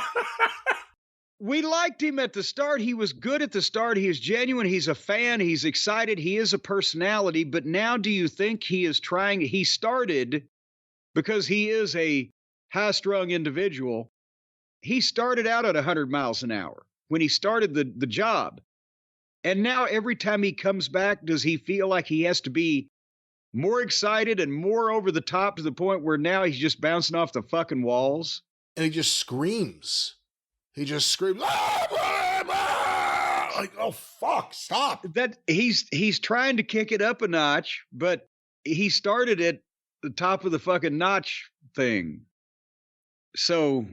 You know what? I hate to say it because I know Pat McAfee's the guy making the most money probably of all those commentators, but it probably should have been Wade Barrett or even Corey Graves out there in terms of doing the best job for the show. But I get it. He's the bigger star. They want him on the NBC thing, but yeah, he was awful. He's the name. Oh my God. Well, now he said good things about you in the past, so you don't need. And I deserve them. I'm the great Brian Last, but he was awful on commentary here, just unbearable. You don't want him to lose faith in you, thinking that maybe one of these days I can impress him. Well, you got to have faith. Oh, you got to have faith. I had faith until I saw that the first match featured the refrigerator, Nia Jax. I got to say that the women's title, the Fridge versus Rhea Ripley, how long before Hollywood discovers Rhea Ripley and she's gone and away out of our lives, on to make the big money and you'll know. Swim in the ocean? You'll know as soon as she starts laser removing all those tattoos. No, that's part of it. I'm telling you, she's going to be the goddamn... After a couple of movies, they're going to be like, hey, you're a good-looking girl. Can you get rid of the fucking tattoos? No, she is going to be some kind of gothic warrioress that's going to have the Ripley and the Furious, and she's going to do 12 of them and retire to her own island. She'll make $5 billion. Perfect, just like that. I don't know how good this math is. Where did you pull this number? $5 billion. Well, that's because they're going to gross a fucking fortune. And she has a piece of it? Yes, because they're going to have to pay her to have her out there with the sword and the fucking motorcycle and the goddamn motorcycle and all these things that she's slaying all the post-apocalyptic fucking mutant minions with. She has a sword and a motorcycle? She's got a motorcycle and a sword and a cannon. Hold on, is she? Yeah. Is she? And you know what? It's a double barrel cannon. Does she just wheel it along with her motorcycle? How does that work? It's propped on the front of the motorcycle, and while she's got her hands on the fucking motorcycle fucking handlebars, she sticks her tits into the end of the double barrel cannon to fire it. You've crossed the line. Well, no, because there's the buttons in there, and boom, and it's her booby cannon. You know, Hollywood's still not making titty cannon movies. Well, that's or at least not since Russ Meyer died. The field is wide open. Well, again, anyway, we'll just see about that. The sword on a motorcycle, though, that could, yeah. The double barrel cannon and a loaded boot. A loaded boot? A loaded boot that when she fucking taps the heel, then she can kick somebody and the toe of the boot explodes. Oh, so well, how does that not kill her? Well, because she's kicking the motherfucker with the blowing up foot. But how big is this explosion that it just would only kill the one person and not damage the other person? Oh, she's kicking him in the head. She just limps off. All right. Well, you know what? I actually, this was a good match. I enjoyed it, but I'm really enjoying the talk about this Rhea Ripley. It's not trilogy of films. It's no, it's an entire franchise. I'm telling you. It's going to go on and on and on, much like this impromptu bit. But they did have a match, and I agree with you. I didn't mind this as normally as much as I mind the refrigerator, because they kept it moving. It was short. It didn't overstay its welcome. And they kept it moving. And Rhea, again, is somewhat sturdy enough to bear up under some of the refrigerator's balance issues. And she's over like crazy. They're chanting, "Mommy, mommy." And they went back and forth enough to where Rhea can sell, but you don't want to leave the fridge in control too long because then So they kept it fresh. Did you see the crossbody off the top rope to the floor by Rhea Ripley after foiling the bonsai? She's actually a grown adult person. Of course, she was falling on a human Barca-lounger, but still, that was impressive. And then boom, boom, boom. Finally, the fridge took over and hit a bonsai drop and went for another one. And Rhea was up after that bonsai, which lays everybody else out, but she withstood it, got up under her crotchal area and got the electric chair, a kick to the head. And the riptide came in low this particular night, but at least it came in. She got the riptide on her. Boom. 1, 2, 3. And it wasn't 10 minutes, and I think it was perfect. Yeah, good match, and it looked like a struggle. And Rhea handles Nia Jax. In some cases, I mean, if you talk to Rhea, it may have been. And Rhea, not Nia. Rhea? Nia's not even her name. Nia's her name. Nia on a night. No, Rhea handles Nia Jax better than most, and she does power moves with her. And again, it looks like a struggle, and I'm sure it is. But she gets the best out of her, I think. You know, since Britt Baker is MIA, maybe Rhea Ripley could get the dentistry degree for pulling teeth, having a match with the. But anyway, yes, I applaud. Hold on, let me applaud the efforts of everybody's. All right, shut up now. And Rhea is super over, and Rhea's ridiculously over.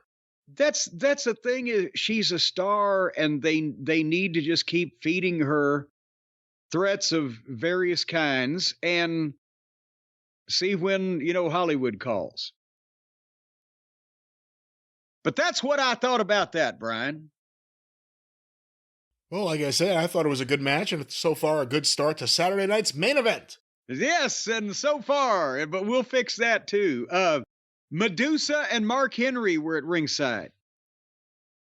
I had forgotten until I saw Mark, but he basically left there, went and got paid to never be seen for like 5 years by Tony Khan, and now he's back in the WWE in the Hall of Fame.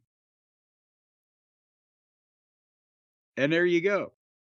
Yeah, I mean, it's nothing we haven't heard from other people, but I've seen some interviews with Mark Henry where, at least the quotes I read, you know, the typical stuff. No one in AEW who was a young person listened to him. He had advice, but no one wanted to hear it. And then everyone's struggling, but everyone's doing what they want, so, but it's a mess. Well, but what wasn't a mess was the next match for the Intercontinental Championship. Braun Breaker defending against good old Sheamus. You know, occasionally our friend Sheamus has a banger, and I'm trying to think what one of them was with Drew, wasn't it? Or I think one of them was a three-way with Drew and Gunther, maybe. And I want to say maybe him and Gunther. This was maybe the best match I've seen him in a very long time. Well, yeah, but again, is that faint praise? And I mean, it's Braun, but I think, unfortunately, Sheamus is like Drew McIntyre. For a while, Drew was just there. And remember, like, oh, this fucking guy again. And now he became the most interesting guy in the WWE. And Sheamus is just there, and he's been there, but he ain't changing anything. He ain't got a tan.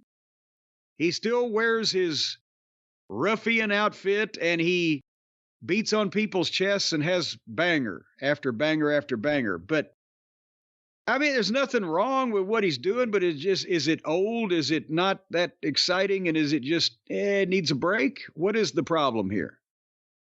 He's been there a long time. Jesse Ventura on commentary talked about, and maybe that's one of the reasons why I like the match so much was Ventura.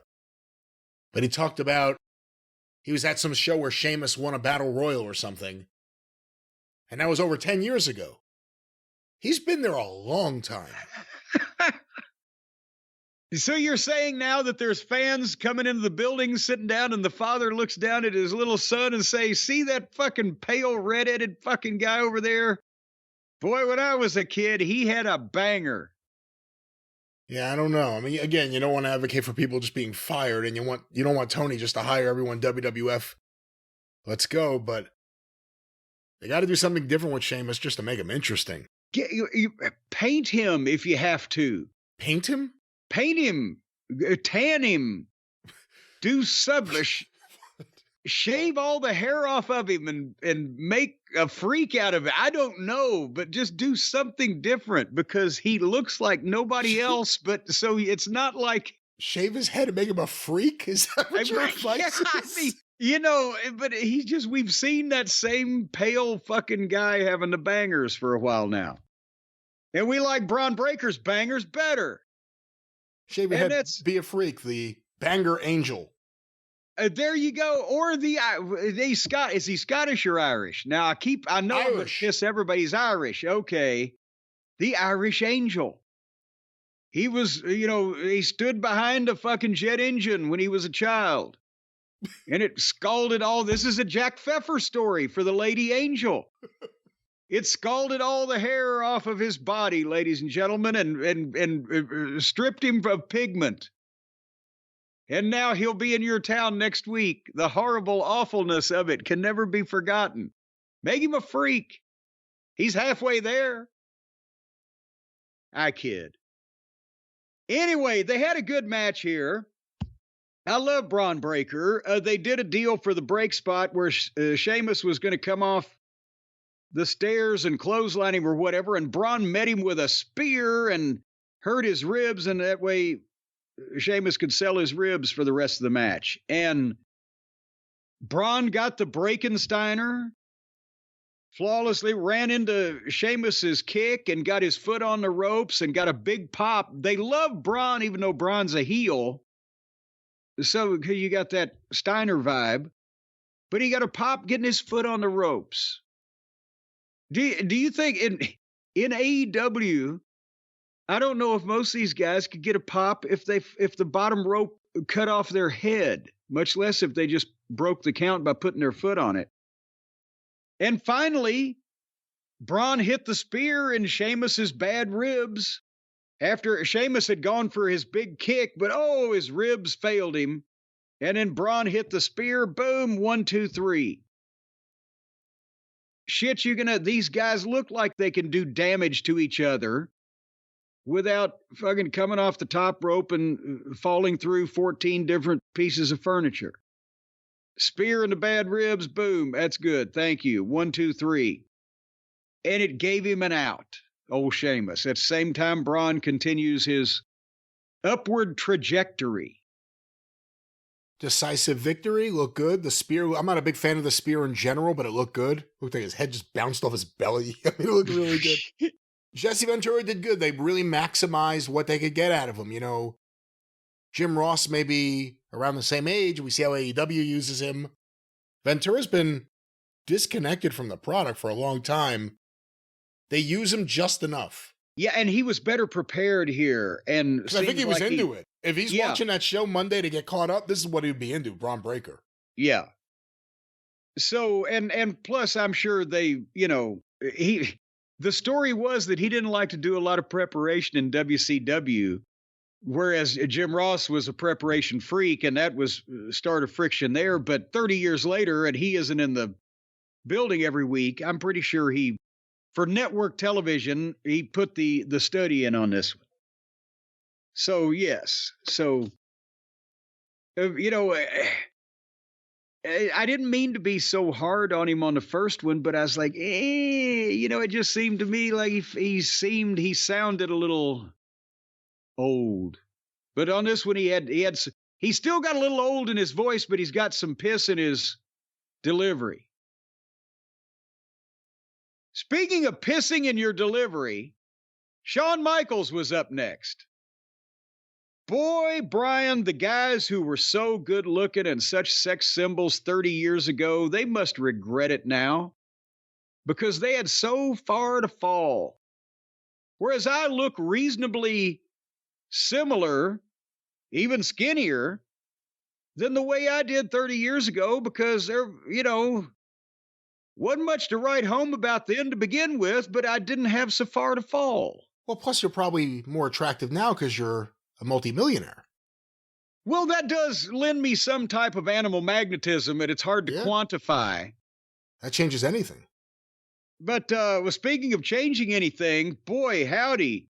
Michaels with gray hair and 160 pounds with a cowboy hat. He did the sexy boy entrance, but it didn't look as salacious as it once did. But at least he didn't jump up and down humping anything with his pants stuffed in the front with a giant cod piece. Well, Vince wasn't there to enjoy it. Anyway, Shawn Michaels made his entrance, and Ted DiBiase, Dory Funk Jr., and Hacksaw Duggan were at ringside.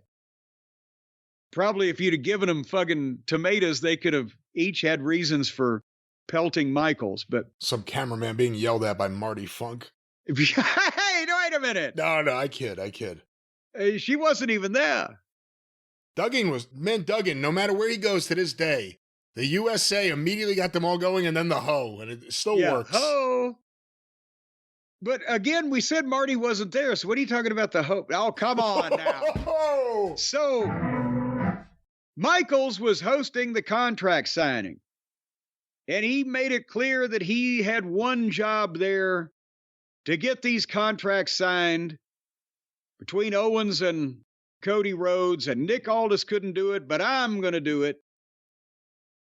And he introduced Kevin Owens, and Owens comes out in a Cody Sucks Eggs shirt as a tribute to Terry Funk. You remember that shirt, Brian?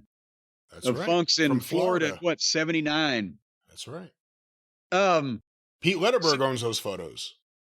I thought you were going to say Pete Lederberg owns that shirt. He owns those eggs. Well, and I'll tell you what, he sucked on a few of them too. What? Will you be nice? What is wrong with you? Pete Lederberg sucks eggs.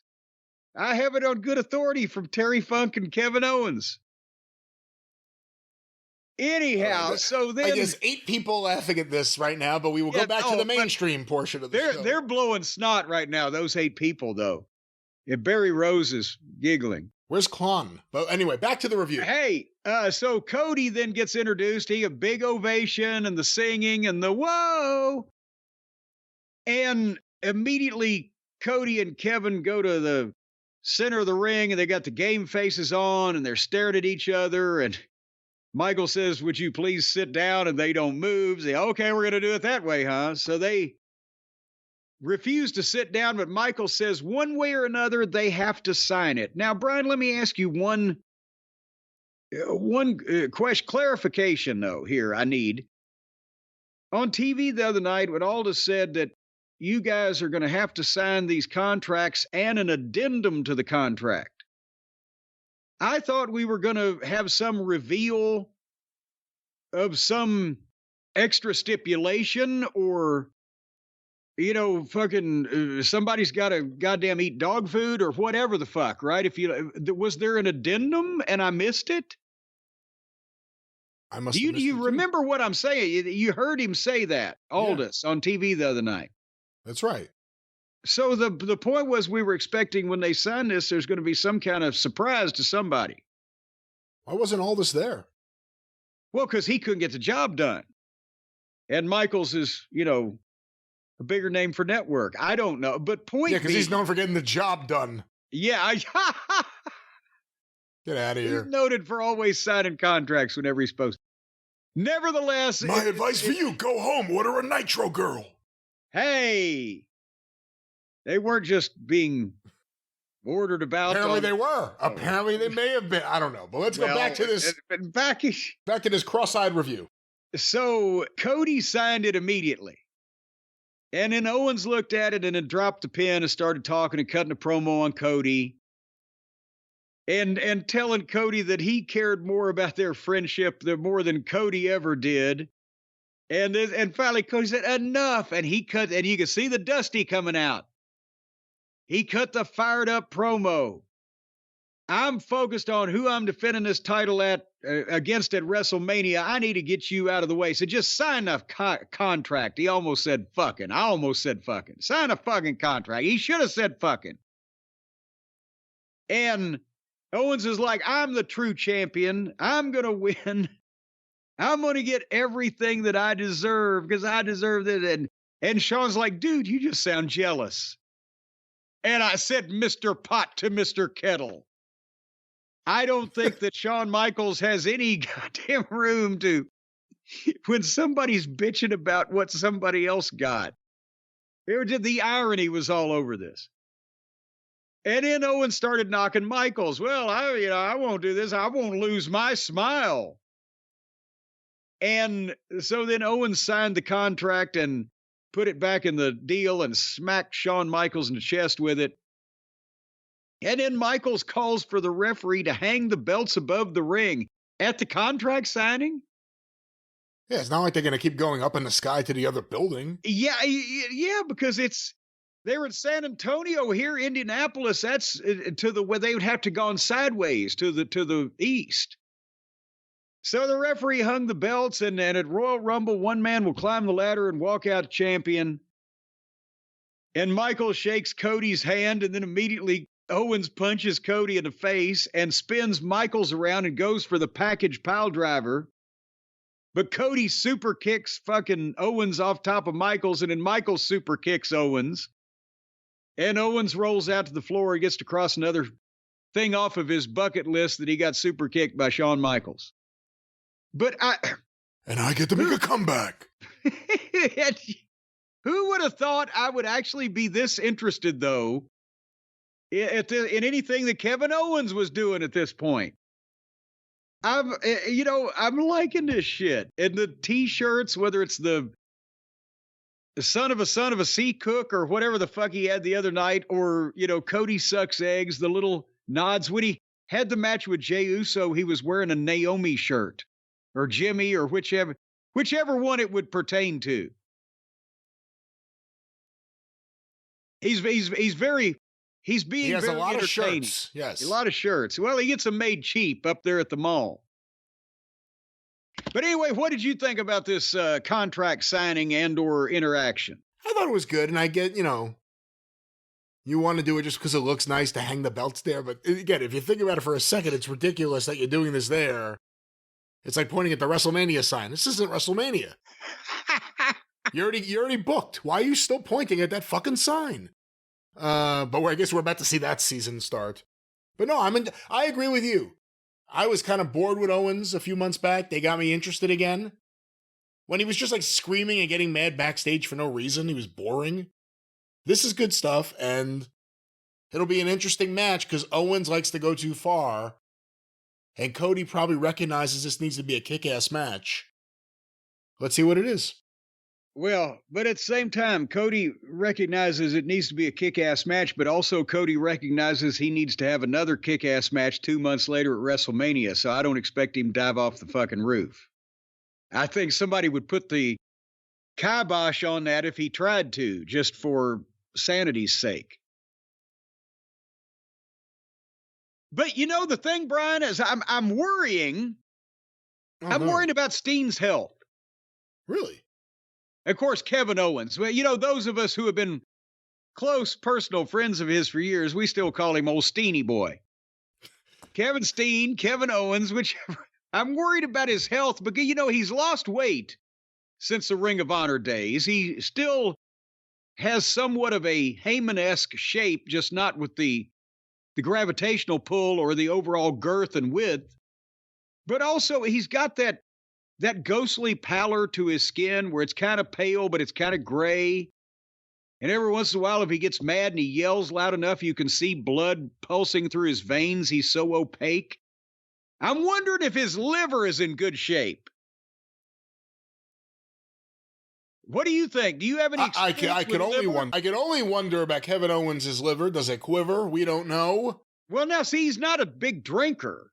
So I'm not saying he's going to damage his liver that way, but at the same time, you know, he's not a guy that you can envision out early in the morning on a Sunday doing the road work like Rocky with a towel around his neck, jogging through the streets. Or he's bad for your knees. Well, and that's another thing. You know, it's not like he's a spring chicken anymore either. And, you know, he ate a lot of that Tim Hortons because he's Canadian, and that shit'll turn your liver into fucking sludge in a heartbeat. And you know, Brian, your liver is the second largest organ in your body. It's responsible for over 500 functions.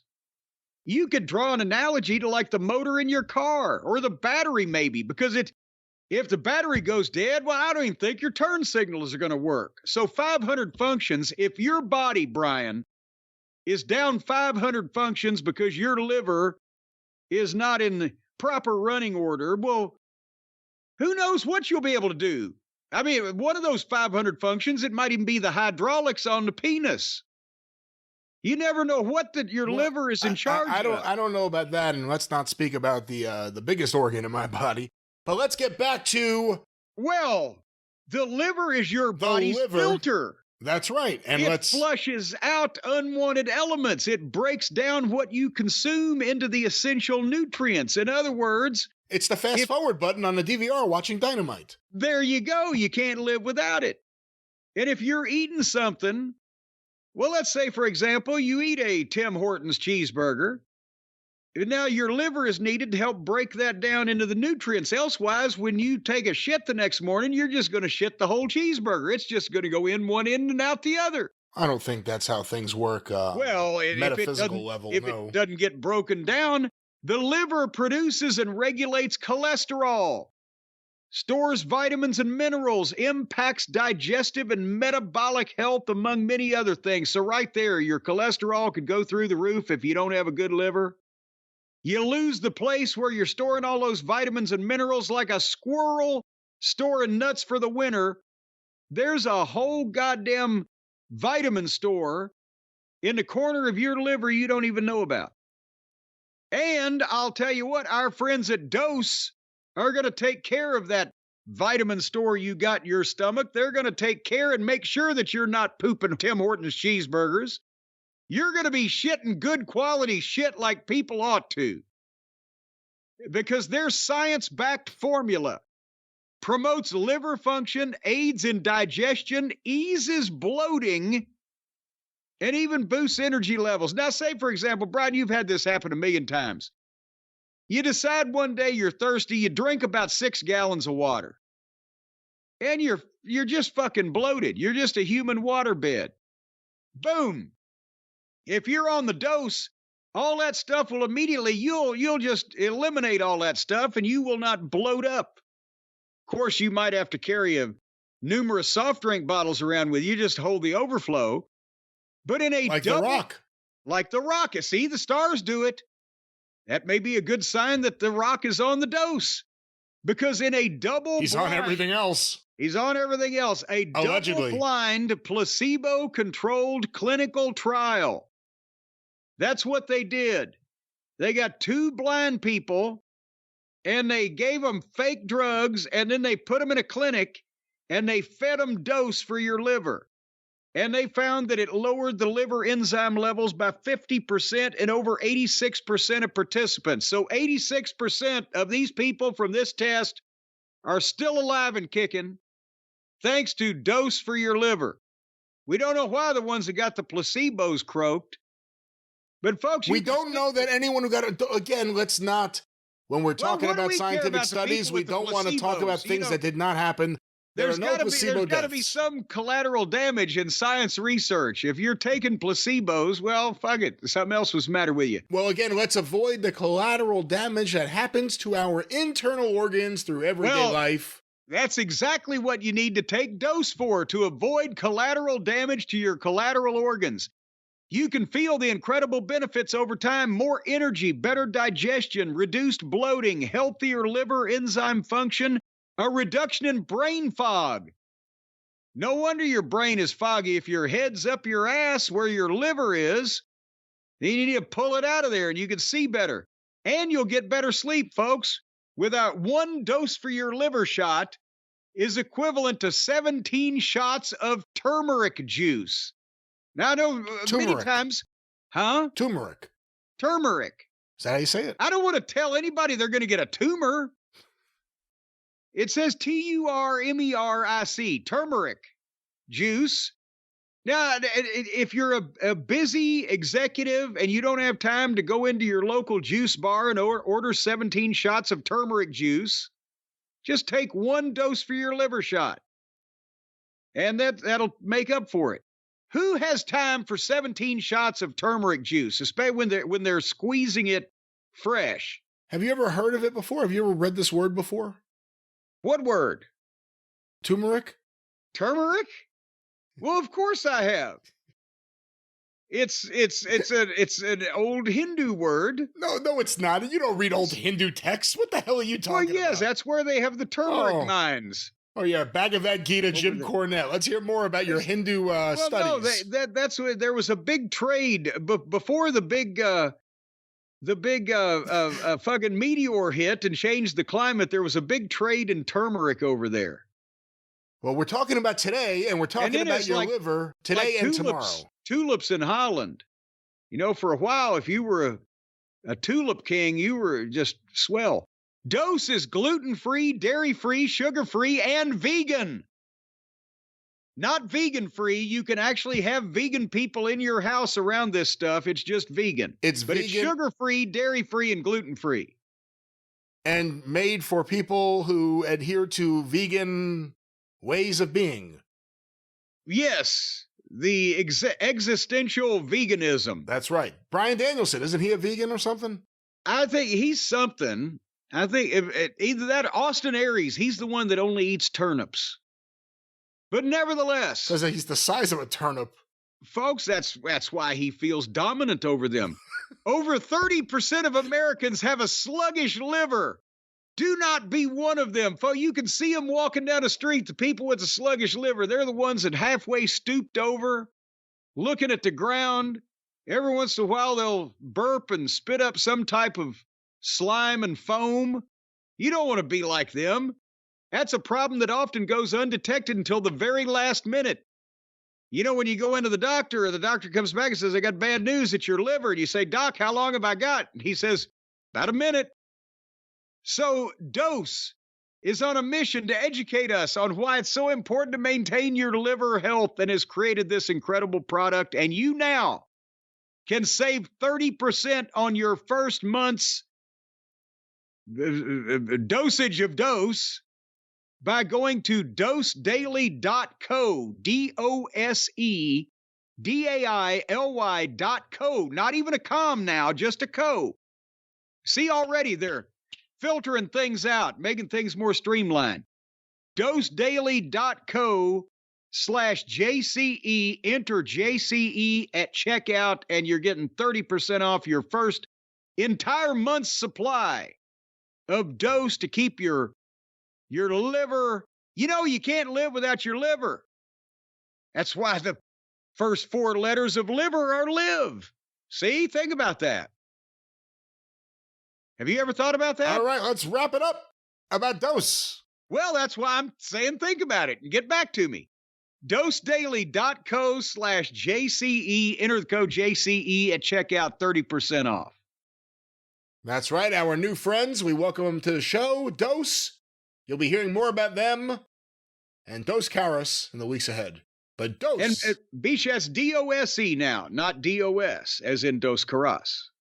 Back to Saturday night's main event. Well, you know, my boy came up next. My boy Jacob Fatu, my son. My boy, my adopted son. If only someone had known before 6 months ago that Jacob Fatu could get over like this. If only some bright beacon of knowledge, if Captain Lou Albano, the guiding light, was still around, he could have told him, but nobody knew until suddenly he burst upon the scene. You know, I hate to say I told you so, Brian. Well, you were certainly the loudest and the first and the biggest champion of his for years, and if you remember years ago under the different regime, we heard that they refused to hire him because of his criminal record in the past. And again, I hate to leave that dangling, because it's not like he's, a fucking international goddamn spy. The man's a killer, folks. No, he was, in his younger days in California, I believe he probably got into a few scrapes and things here and there, but I don't believe that he's ever committed murder. So the point is, and I remember I've talked about this in the past, going back 30 years. Vince, it took him a while before he would agree to bring Bam Bam Bigelow back because he couldn't get into Canada. And, but the point is, this guy's talent, and he's an adult now and obviously has not been involved with the criminal justice system for a while. And this is all I saw on Twitter after the show was over, is Jacob Fatu is one of the biggest stars of wrestling. And this is the way you get somebody over. Jacob Fatu, and his opponent, by the way, was Braun Strongman. Braun Strowman. Yeah, that's sometimes people mispronounce it that way. And yes, he's been a guy that they've used at a top level on and off for a while there in the past. But right now, he's not particularly that integral, but he has some cachet with the audience, and he is ginormous. So you use this guy, you don't just humiliate him, but you give him some ability to fucking take care of himself, and then the heel turns the tide in some kind of way and then takes advantage of it, and you lay this big son of a bitch out and you get over. And it's, as Kevin Sullivan would say, it's not that hard. But this is the way you do it. Executing it properly is more difficult, but the concept, this is the way you get a guy over. They went about a minute and a half to a break when the match started, and they were mostly having a big man style match. And old Braun is very Vince McMahon style WWE in that, I think when you only see him every once in a while, it's better. It's like Andre. But I think they've got pretty much all of the personality they're going to get out of him, haven't they? They certainly killed him dead here. I mean, I don't know what the comeback is from here. Well, the comeback from here would be, After he's off TV for however long, if he comes back, if he wants to have another shot at him, they could beat him again. He was just off TV. Well, but he was hurt for real, I think, for a while there, wasn't he? So they immediately do an angle hurting him again to get him off TV. Yeah, well, because the thing, he's in the middle of nothing. He's with the roster they have right now, he's big. He's a big guy, but is he necessary at this point? Boom. So you use him to get the guy that is necessary at this point over and then send him back. And then you got an idea for Braun later on and you bring him back and do something else, maybe. Whatever the fuck. But are they getting Jacob Fatu over like a Jimmy Snuka? Where he became the heel that was cool to like to the point where when he turned, everyone was ready for it and they wanted it already. Yes. Are they setting it up right now? Well, I don't know if they're doing it on purpose because they didn't really do that with Jimmy Snuka on purpose, but that is sometimes the effect, and they will go with that when it's time, but they don't need to rush it. Because the more that he beats people up in this exciting of a fashion, the more the people are going to like him anyway, and you can hear already people chanting or people whatever. But to tell the folks who didn't see this program what he did, old Braun ran around the ring. I'll use run in quotation marks. Remember a couple months ago, he ran around the ring and ran by the guy, and the guy just took a bump on his own. He didn't even touch the guy. But he ran around the ring and tackled Jacob over the announce desk, and then he tried again, but Jacob Samoan dropped him on the announce desk. Did you see Jacob go over the desk? Yes. Like head over feet, like just like a rolling ball of fucking fire. Well, yeah, your head are usually over your feet. But you don't really see people tumble like that over the table usually. It was a hell of a bump.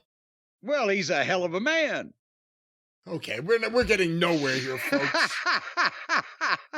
He's a hell of a man. Big Jacob, big bad Jacob.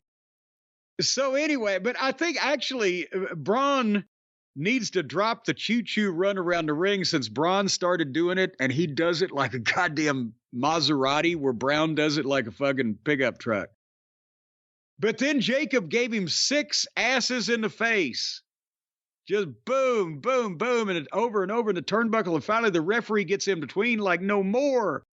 So Jacob shit cans the referee and gives him 2 more asses in the face.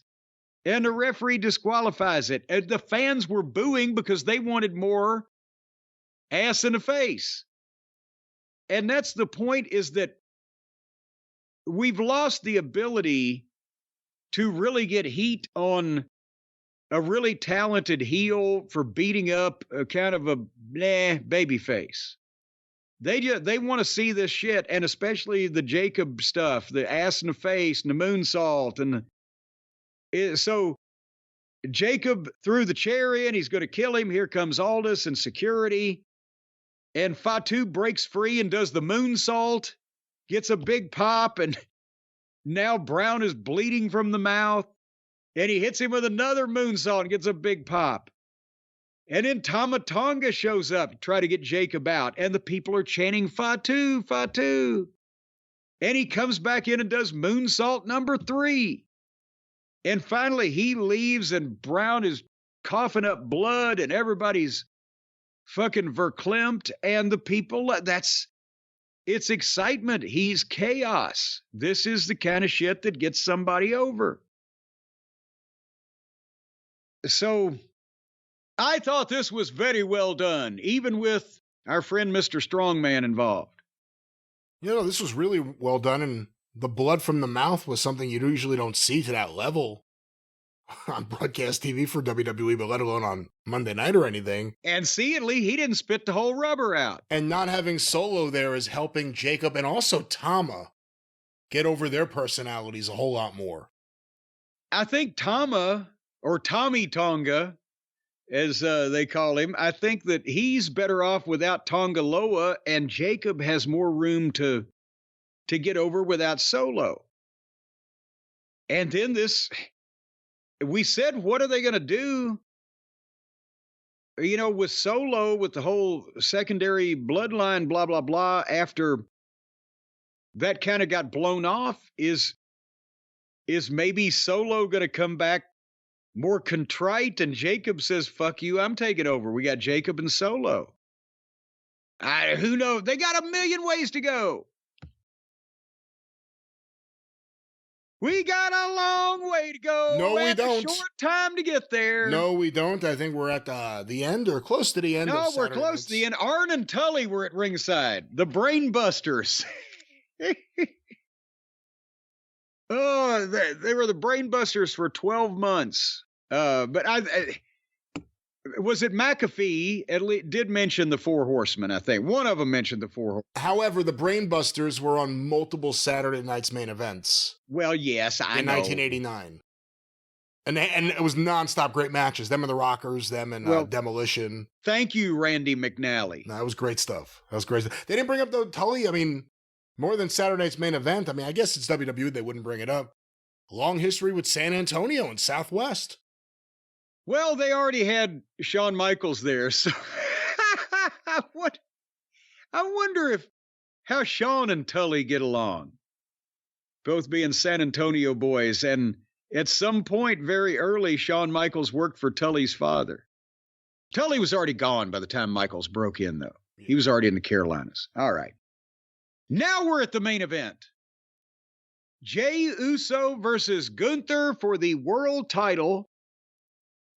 And I was disappointed in this, but not because of the necessarily anybody's performance. I love Gunther, but I wanted to see if Gunther could get somewhat of a better match than most people can out of Jey with the hot dogging and the timing issues and everything. But they started this thing with 14 minutes left on the air, went to a break in a minute, came back, did another few minutes, went to another break, and they had the finish in by the time. So you didn't see a lot of this fucking match. But Gunther is impeccable, as always. Jey was better here than sometimes, but I'm sorry, it's just something I can't unsee because it's something that I would mention if this was wrestling school. Not only the punches that Jey does, and I'm not just talking about the slappy open hand thing, some of these guys need to work on their fucking strikes, even if they're on national television. And the timing when he's hot dogging where the heel has to stand there weebling and wobbling with the chin out, it's getting to the point where it's worse than Dusty giving the triple fucking elbows to Tully, Arn, and Flair. Am I being too harsh on this? It's just something that I can't not see. I noticed it here, and the fans are really into it, so give them that. But he's over, and he's drawing money, and he's selling merchandise. I'm just talking about the quality of the performance. Jacob Fatu just did all those ass shots to Braun Strowman in the corner, and they look good, and it produced something. Jey Uso did it in this match to Gunther. It missed it. Like it wasn't even near him. And then they're like, oh, it's a tribute to his father, Rikishi. Yeah, because Rikishi was a big guy with a big ass. So, I mean, even that, I watched that and he missed it looked bad. The work. Ever since you pointed it out, it's all I could fucking see. Oh, now it's my fault. You ruined Jey Uso. Well, no. Jey Uso ruined Jey Uso. Or did Yeet ruin Jey Uso? I'm not sure. Well, he got some Yeet chance. Gunther stayed in control and let Jey fight from underneath and have hope spots. And when Gunther was in control, the timing is better. Then Jey finally, he makes comeback, spear, big pop, gets a 2 count, kick, spear, splash off the top, 2 count, big pop, gets the Yeet chance. And then he went for the 3rd spear, and Gunther bent over and picked him up and powerbombed him, and then jerked him up and powerbombed him again. 1, 2, 3. And I got to be honest with you, they are not scared to beat just about anybody in this company now because everybody is so strong that, you would think in another lifetime, because Jey is over. He's selling merchandise. People love the entrance. The the whole 9 yards. His work is not the best. Sometimes you didn't want to beat the guy who couldn't work particularly well when he was over because he couldn't work well enough to get back over if it hurt him. But in this case, boom, because Gunther, they believe in, obviously, and that's a great sign that, boom, he just powerbombed main event Jey Uso. 1, 2, 3. But it did. I don't think it hurt Jey because Gunther's, everybody's over. And I mean, it's almost fucking ridiculous at this point. Yeah, plus, let's be very honest. The Bloodline family feud storyline is one thing. This is Jay's limit, probably. I don't see him as being a guy to win the world title, so this is kind of the height of where he can go. Now you got to find someone right below that he could feud with or do something with, or just make it nonstop Bloodline with him and everyone else again. Or then is there still mileage in Jimmy and Jey at some point teaming back up again against Solo and Fatu? There's definitely something of them teaming up. The question is, where do you get the most value? Who do they team up against? Well, but I'm thinking if you had the Usos against Solo and Fatu, but then at some point, Solo and Fatu could have the split as a result of that. Because if they did the Usos against the Tongas, that could be one of the worst matches in the history of wrestling. Oh, yeah, no, we don't. Jacob's got to be in there somewhere. Don't put Tonga Loa and Jey Uso in the same ring. That may be a matter-antimatter fucking thing. I miss Tonga Loa. It got to the point where once it was brought up that he makes all these weird errors, I started watching, and then it just kept happening. Like weird things where he would go to the wrong place, or he ran the guy into the corner and he missed the corner. Just stuff you've never seen before. Well, now we know poor Bronson Reed is going to be on the shelf for a while with that injury. But what the other, Jimmy or Jay, one of the other broke their foot, right? Oh, Jimmy did. Jimmy, he's back. Fucking Tonga Loa broke his toe, and they said, Tonga Loa also was out with a broken toe, and we haven't seen, like, he's on an iron lung. We haven't seen him since. He's day to day. It could, depending on the quality of the matches that they're having without him, it gets better, he gets worse. It just depends.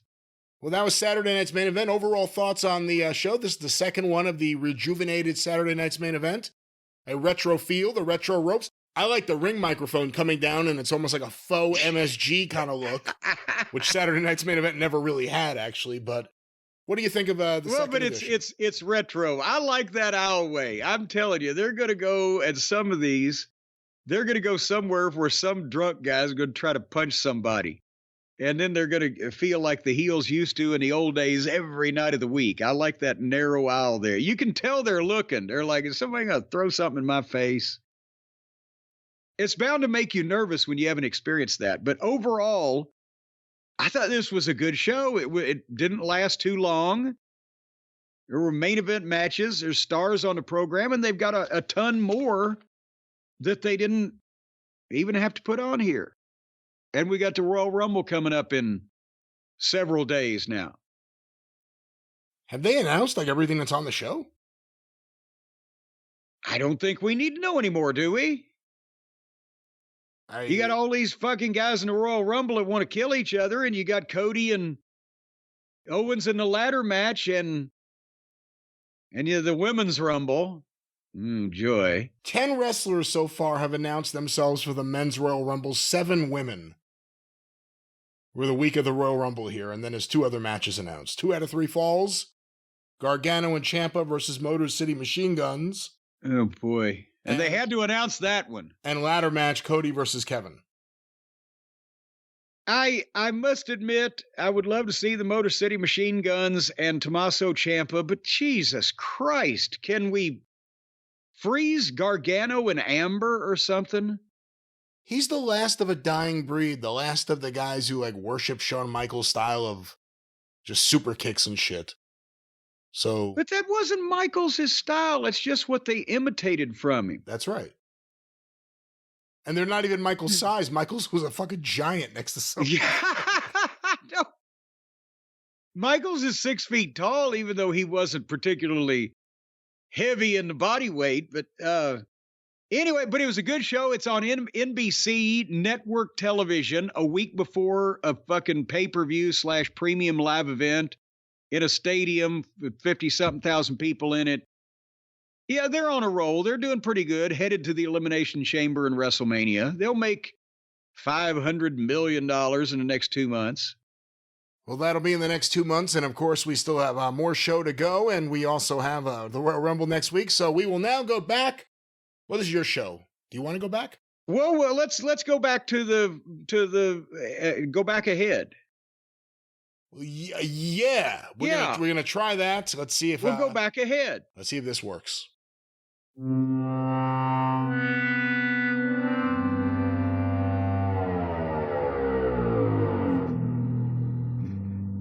All right, we've returned from where we began. We are here again. We have arrived. We are here.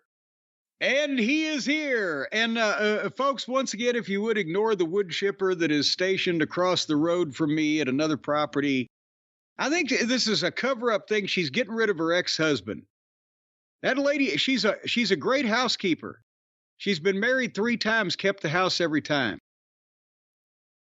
But anyway, I'll tell you, Brian, before we go any further, during our break, I had to take me a shot. What? I had to take me a shot because, I was shaking. My hands were trembling. I had the jimmy legs. My nerves were on end. I had to calm myself down because, I went to the doctor and everything was perfect. But he said, your blood sugar, you got to cut down on the Reese cups and the cake with the double icing. And I said, but doctor, can't you see I'm hurting? I'm on the sweet stuff. I got the sugar monkey on my back. And no more. So now what I'm doing is I'm substituting the delicious protein-packed 30-gram protein shakes from Orgain for chocolate milkshakes and ice cream and such of that nature, because it tastes so confusingly similar while at the same time being so much better for you. And that's helping me. Sometimes I start to get the shakes, Brian, and all I do is I just pop the top on one of these 30-gram protein shakes from Orgain, the chocolate milkshake kind that taste oh so good. And then I'm just avoiding all that sugar that I was getting before while I'm packing on the protein. You ought to see my abs. Well, my abs, I don't even have a 6-pack now. I've got an 8-pack. I'm working on a 10-pack. I'm not sure, actually, if I'm supposed to have this many muscles in my stomach. Well, forget about the muscles and how many, but let's talk about the drinks. And, of course, there's a case. You can get cases of them with many different... Yes, there are many different bottles of it in there. And you can get as many as you want. They will sell them to you over at Orgain.com. That's Orgain. And they got protein powders to bars to shakes. They've got products that the whole family will love. I don't know what kind of marital aids they have for Valentine's Day, but you can check in there as well. But in terms of nutrition, in terms of protein, in terms of making sure you get the right things in you, I have one every day. I love my Orgain. Well, I think you ought to have 12 or 14, because that way, I used to eat about a gallon and a half of ice cream a day. A day? Well, I just take the thing and a spoon and go to town. But now I just substitute these delicious protein-packed real nutrition without any added sugar protein shakes, that type of descriptive thing. And they're an excellent source, Brian. Did you know this? Of premium ultra-filtered protein with all 9 essential amino acids. So there you go. Well, there you go, and we can also... Would you like to know how to get them? Yeah, that's a great idea. Well, if you want more protein in your life, folks, that you can have and hug and hold for your very own, go to Orgain.com/Jim and use the code JIM, Jim, for 30% off your order. Orgain.com/Jim. Use the code JIM, save 30%, and have a wonderful life, free of the sugar monkey on your back. What? Speaking of what? Go ahead. What were you going to say? Orgain. Just Orgain. Orgain. One more time. Promo code. Jim. My first name with 3 letters. It's easy to spell and pronounce. And what I was going to ask is, what are the monkeys over at the Arcadian Vanguard Network doing this week? Are they flinging poo at anyone? No, it's great programming, as always, for free. Of course, every day, the Arcadian Vanguard Podcast Network. Get information about all the shows on Twitter at Superpodcast or on Facebook, facebook.com/Arcadian Vanguard. Each and every day, get the wrestling news for free from the wrestling news at thewrestlingnews.com. Wherever you find your favorite podcast, no clickbait, no paywall, just the wrestling news. No matter where it is out there, if it's news, you'll hear it on the wrestling news. Want to make mention? No matter where it is, if it's news, it'll be there. Want to make mention of Shut Up and Wrestle with Brian Solomon, his upcoming guest, Brandon Thurston from WrestleNomics. We talk so much about... Thurston Howell the Third is going to be... I didn't even really believe he was real. Well, we talk about his charts. You hear what he actually sounds like and hear this interview with Brian Solomon, SUAWpod.com. Would it kill his whole gimmick if he sounded like Ernest T. Bass? If he could write and come up with all these numbers and keep track of this complicated mathematics, but just verbally he was a fucking moron. Well, we'll see what happens. Once again, SUAWpod.com, wherever you find your favorite podcast, Shut Up and Wrestle with Brian Solomon. And of course, the 605 Super Podcast, the Mothership! Go through the archive, 605pod.com, available wherever you find your favorite podcast, the Mothership. Well, now it's time we talk about Netflix's hottest new programming sensation. Sensation, Monday Night Raw, January 27th in Atlanta, Georgia. Sold out 12,432 people. They did the drone shot. My God, they're going to have to start building bigger arenas. What the fuck? It's starting to be a rib now. And one of the walk-ins, did you see, since it was Atlanta, there was Cody and Brandy and their daughter, whose name I can't remember, but it was a family walk-in amongst all the stars walking in. And, again, Jesus H. Christ, this thing this is before the Rumble, much less before WrestleMania. Are they going to have to do what they did in the old days and just build some wooden stadiums to get all the people in?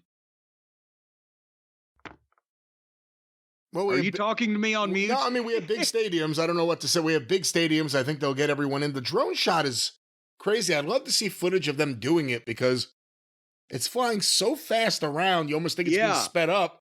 But then you're like, oh no, there's Michael Cole slowly walking to his position. What if it hit some fucker in the head and bam? They need a drone shot of the drone. And they follow the drone around with the camera so you see the drone making the shot of and then the drone flies into somebody's head. It must be tempting to take it down. Well, I don't guess they let people come into the building with fucking nets or a t-shirt grappling. If you threw a t-shirt over it, would that screw it up? I don't think it gets low enough. You can throw a fucking piece of cloth up to derail its goddamn flight pattern. Do you? That would be. Is that against the FAA regulations? You got to fly 20 feet over people's heads. I don't know. Ask them about their drones. I'm not sure about the FAA. Well, we're droning on now. The first segment, and I mean, it was long. It was good, and it was over, but it was a little long. But Seth Franklin Rollins, lots of singing, Liberace's pajamas. He's a little screechy and cackly again. But he was out there. It's almost WrestleMania season, and it kicks off when he wins the Royal Rumble. We're plugging the Rumble to death tonight. And again, when he started talking about his loss on Raw, the fans started chanting CM Punk without Rollins mentioning Punk's name.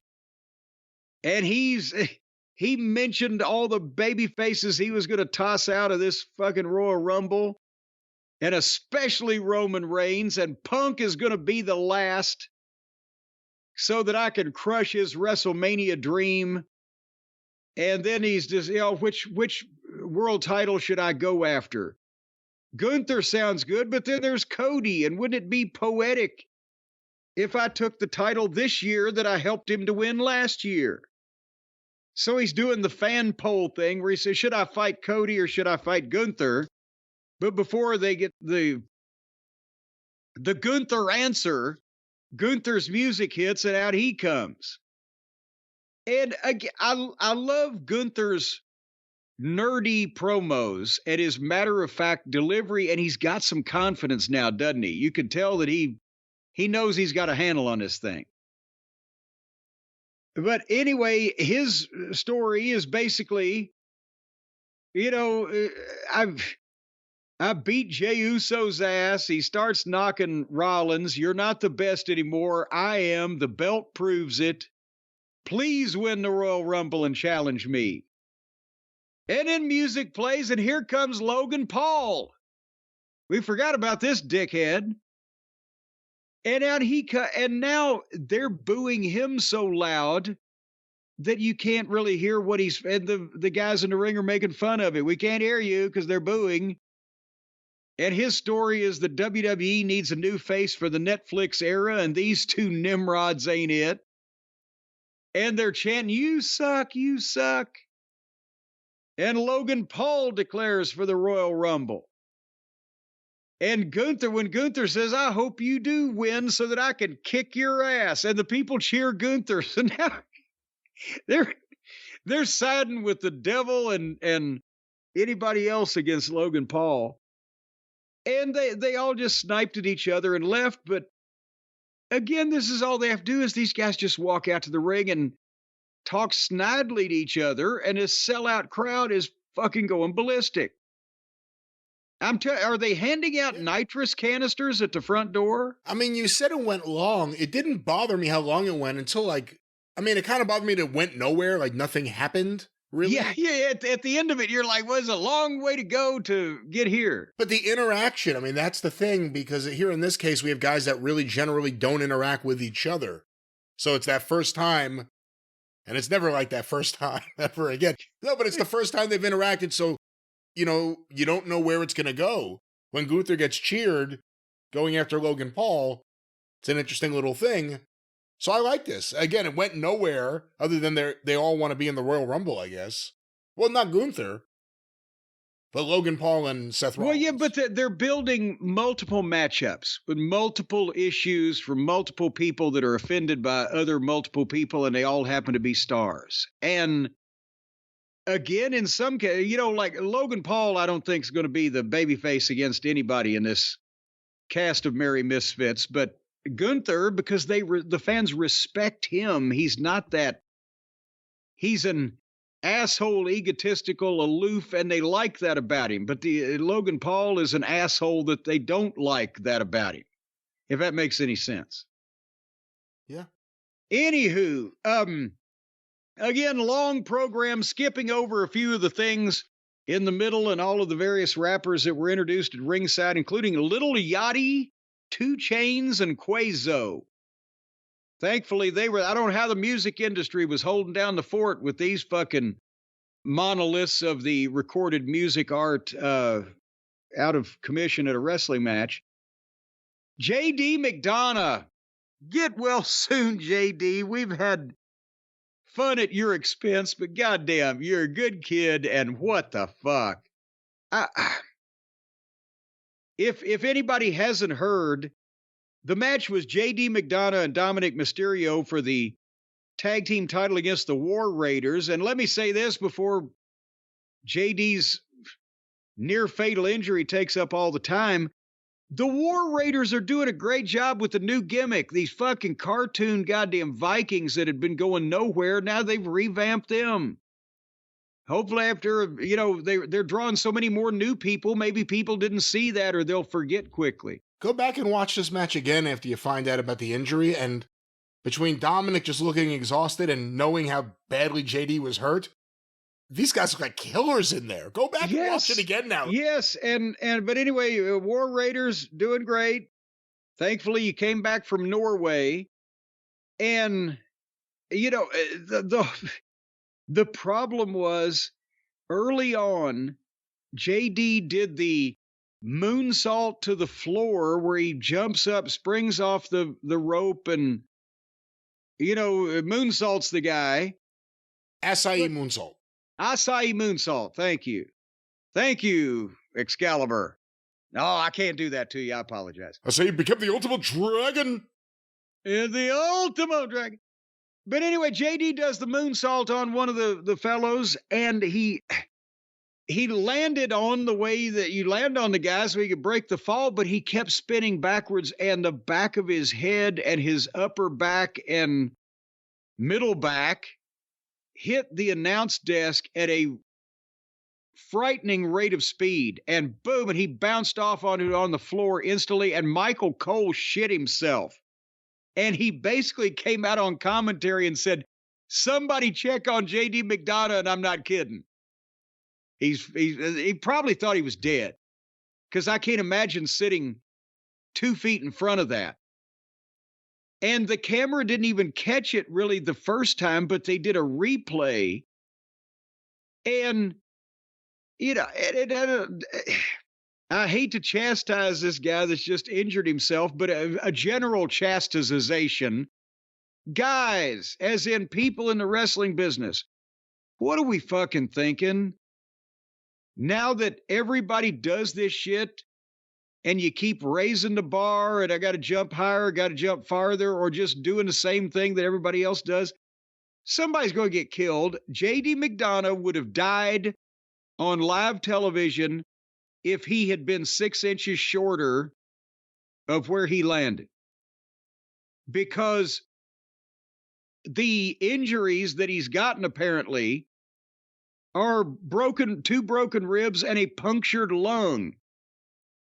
And the reason for that is if you go back and look at this in any kind of slow motion or just with a careful eye, the back of his head hit that little fucking spoiler or, little hood thing on the top of the desk, there's an element of give in that, and it's detachable from the desk. What hit the corner of the desk was the area in between his shoulder blades and his middle back, which is what apparently broke the ribs and punctured the lung, but saved his life, because if the back of his head had come down at that momentum 6 inches short of where it landed, it would have been his head on the corner of the goddamn desk, and it would have fucking given him fatal brain damage, wouldn't it?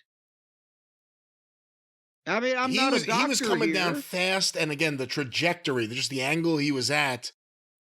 Because part of me, when I first watched the replay and they showed it in slow motion, I was like, "Where's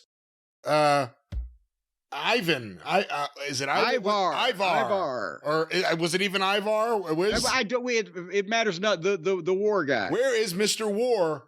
Could he have caught him? Could he have stopped this? Because he went right over him. And I don't know because of the way when you're moonsaulting on a guy that's standing up on the floor, you're going to land with your midsection kind of on his shoulders, and it breaks the fall, and you still spin off. But that's what I'm saying. They're doing these things that everybody's doing, and it's not even unique or, remarkable anymore. And this guy could have fucking died. And he finished the match. He did great in this match, yeah. He took a big backdrop. He kept working. He looked facially like he didn't know whether to wind his ass or scratch his watch when he got back in the ring, but he finished the fucking thing. Yeah, well, that's the other thing we didn't say. That Acai moonsault, the other issue was it happened at the beginning of the match. Yes. It was early on in the match. Like 2 minutes in or whatever. But he got through the whole rest of the thing, taking bumps on broken ribs, punctured lung. Just and you could see his back welting up as it was going along, but he was completely blind. He was going so fast and backwards, he couldn't see. If he'd turned his head, that'd been worse. So that's too out of control. And I'm sorry, but that's the one thing that I heard from every great name that I ever shared a locker room with, the subject ever came up when I first got into business, was you always need to be in control of yourself or where you're going, unless you're trusting somebody to put you somewhere specifically. But it always needs to be an element of control. You can't just fucking, fuck it, I'm just going to fucking fly and see what happens. It's crazy. Catch me! Catch me! Watch out for that tree! You know, beyond the injury, and again, I didn't know how badly he was hurt. I figured he was at least, because there was also a spot in the match where he took a knee to the back of the head. So I thought he's probably at least shaken up. Then you find out he's hurt. I watched it again. It was a really good match. It was actually a really good match, and they got the fans really into it. And they got This Is Awesome chants going by the end of the thing with a guy with fucking various serious medical conditions. And then the War Raiders hit the finish on Dominic. So they're using the War Raiders in a serious capacity now. But at the same time, they can always beat Dominic because the people don't care. He's that kind of heel. Some kinds of heel you can beat once and send him to the glue factory. Other you can beat every fucking night. Hey, one last thing on this before we move on. In terms of JD McDonough's injury and the fact that he got injured that badly early in the match, and you could tell he was hurt, and he continued, and he didn't fuck anything up. He wasn't out of place. I mean, it's incredible. What does that tell you about a guy? Does that impress you as a booker, as a promoter? The fact that God. A guy goes out there and you know he got badly hurt, and he did everything he was supposed to do. Yes, I mean, I may have chastised him when I found out exactly what was wrong with him for, like, the father-son, dumb fuck. It wasn't that important. You risk whatever, but, he was dedicated and fucking determined, and the fact that he could gut through it. And, we've all, goddamn, I had to get out of the ring, when I dropped off the scaffold, even though Bubba had to help me, but you try to get through whatever you've got to get through, especially when it's on live television or it's a big house or whatever, and adrenaline helps. But, that was, he didn't have to take all those fucking bumps after he punctured his lung. I think nobody would have cussed him for taking the backdrop out of it. That's the other thing. They certainly didn't go any lighter on him. It didn't seem like. No, well, I don't think he wasn't diagnosed right there, in mid-match. I think they probably thought, oh, fuck, he probably got his bell rung. Are you okay? You can move around. They thought he was concussed, I'm sure. They didn't think that he had broken bones and things. Well, he'll be out for a while, but definitely get well soon, JD McDonough. But, when you land with the back of your head from 15 feet in the air, traveling at a high rate of speed with a spin on it, and it meets a wooden surface, you hear all kinds of things in your fucking head. All kinds of bells and whistles and sparkly things and fireworks. That's not the kind of things you want to hear in your ears, is it, Brian? No, I mean, that's a bad sign, especially after you hit your head. If you hear fireworks and all sorts of other things that you name. Yes, dog whistles. You hear everything. Yeah. Fireworks. That's what you hear. No, you want to control what you hear in your own head. Ladies and gentlemen, that's why as a matter of fact, if J.D. McDonough had the Raycon everyday wireless earbuds in his ears, I bet you that whole thing wouldn't have happened. Because he would have been too busy grooving out to the latest tunes to even worry about jumping up and doing that I'm sorry moonsault.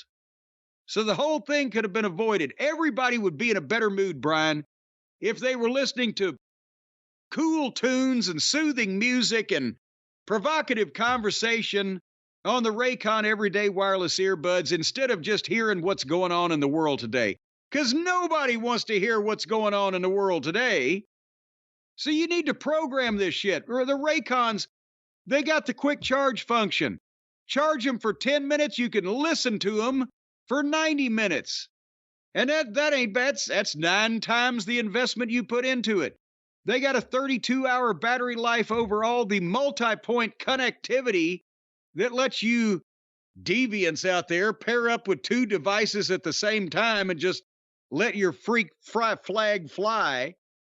And the freak fry flag? What is that freak about? Frag fly. Where do you buy those? Well, when you pair up with 2 devices at the same time, you're like Caligula. And the active noise cancellation, earligula. See, there you go. You're having that oral intercourse. Active noise cancellation is difficult to find at an accessible price point. That means if you're cheap, normally you don't have it, but Raycon, they got it because they started just half the price as the other premium audio brands, and they have, of course, as you know, the array of vibrant colors. As a matter of fact, if you get like all the colors and you spread them out on the desk, it looks like a big bowl of Cheerios. But don't put milk over these because you'll break a crown. The Cheerios don't have color. What are you talking about? The Cheerio, well, the Fruit Loops is what I'm talking about. I'm sorry, not the Cheerio, but the round things that have all the colors of the toucan. Are you colorblind? In the rainbow. Okay, yeah. Well, no, those are the Fruit Loops are the ones that are colored, right? That's right. Maybe I'm just a Fruit Loop. Anyway, folks, don't stick Fruit Loops in your ears. You can't hear anything except crunch, crunch, crunch. And sooner or later, that shit will get stuck. So stick the Raycon everyday wireless earbuds in your ear in a variety of vibrant colors. Hey, fuck with people as you're walking down the street, have a red one in one side and a green one in the other side. They'll think you're Santa Claus. And if you don't fall in love with your Raycons, they offer a 30-day happiness guarantee return policy. So that means if you want to be happy, all you got to do is return a pair of everyday wireless earbuds. Your happiness is guaranteed. Go right now, folks, to Buy Raycon. That's BUYRAYCON, buyraycon.com/JCE. You're going to get 20%. Up to 20% off site-wide. Anything on the website, up to 20% off. Headphones, too, by the way. They don't just have the earbuds, they got the headphones. Buyraycon.com/JCE. What an amazing discount. All in terms of making people happy. That's right, our good friends at Raycon. Contact them for your ear needs today. Yes, yeah, all your ears need care and maintenance, and it'll cover up the ringing in your ears, JD. Maybe we could arrange with our friends at Raycon to send JD a free pair. Well, once again, get well, JD, but back to Raw. Well, then we had Rey Mysterio with the Lucha Faces against Xavier Woods with Kofi Kingston, and I mention this not because I watched the match, but because they had seats set out in the front row with reserve signs on them, supposedly for Xavier Woods' family because he's from Atlanta, right? But they were empty.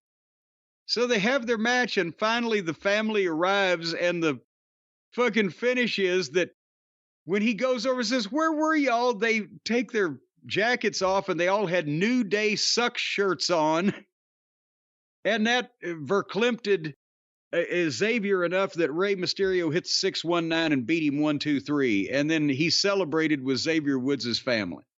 See, I'd be upset too. It's not just that your family turned on you, but they planned out clearly, hey, let's dramatically all unzip at the same time. Yeah. And spent money on the other guy's merchandise. Terrible betrayal. It's been an interesting heel turn. So far, we've seen both of their families turn on them at the live events. We'll see what happens next. Listen, Sami Zayn explained to Seth that, kicking you last week, it was an accident, and said, yeah, one time that was an accident. And then Jey Uso cut a promo. He's going to win the Royal Rumble. He came out with another local rapper with a mark belt, and there was much yeeting and waving going on. And this time Jey was so blown up that he stood on the announce desk to do the promo, but he could only speak 4 words at a time. He'd take a breath, spit out 4 words, take another breath, spit out 4 words. But he's making it work with the yeeting in the promo style. Liv Morgan and Rochelle wrestled Naomi and Bianca, which went forever while I was fast-forwarding with no on-screen fast-forward. So I don't really know what happened there. Did you know that Kai Cenat will be at the Royal Rumble? He's not a rapper, he's a streamer. Is he related to Max Sennett? It's spelled differently. Oh. But so now, we're streamers, right? Aren't you? You're streaming if you're either is disseminating something on the internet or emptying your bladder, right? You're streaming. That's right. So he got on the Royal Rumble just because he's a streamer. Because WWE is paying influencers. And there's nothing wrong with this. It's smart. They're paying influencers to boost their product to people that normally wouldn't give a shit about their product. I hate the term influencer. Well, that's what they call it on their books. So, well, you know, was Rex Reed an influencer of movies, or was he a movie critic? By God. Well, these aren't critics.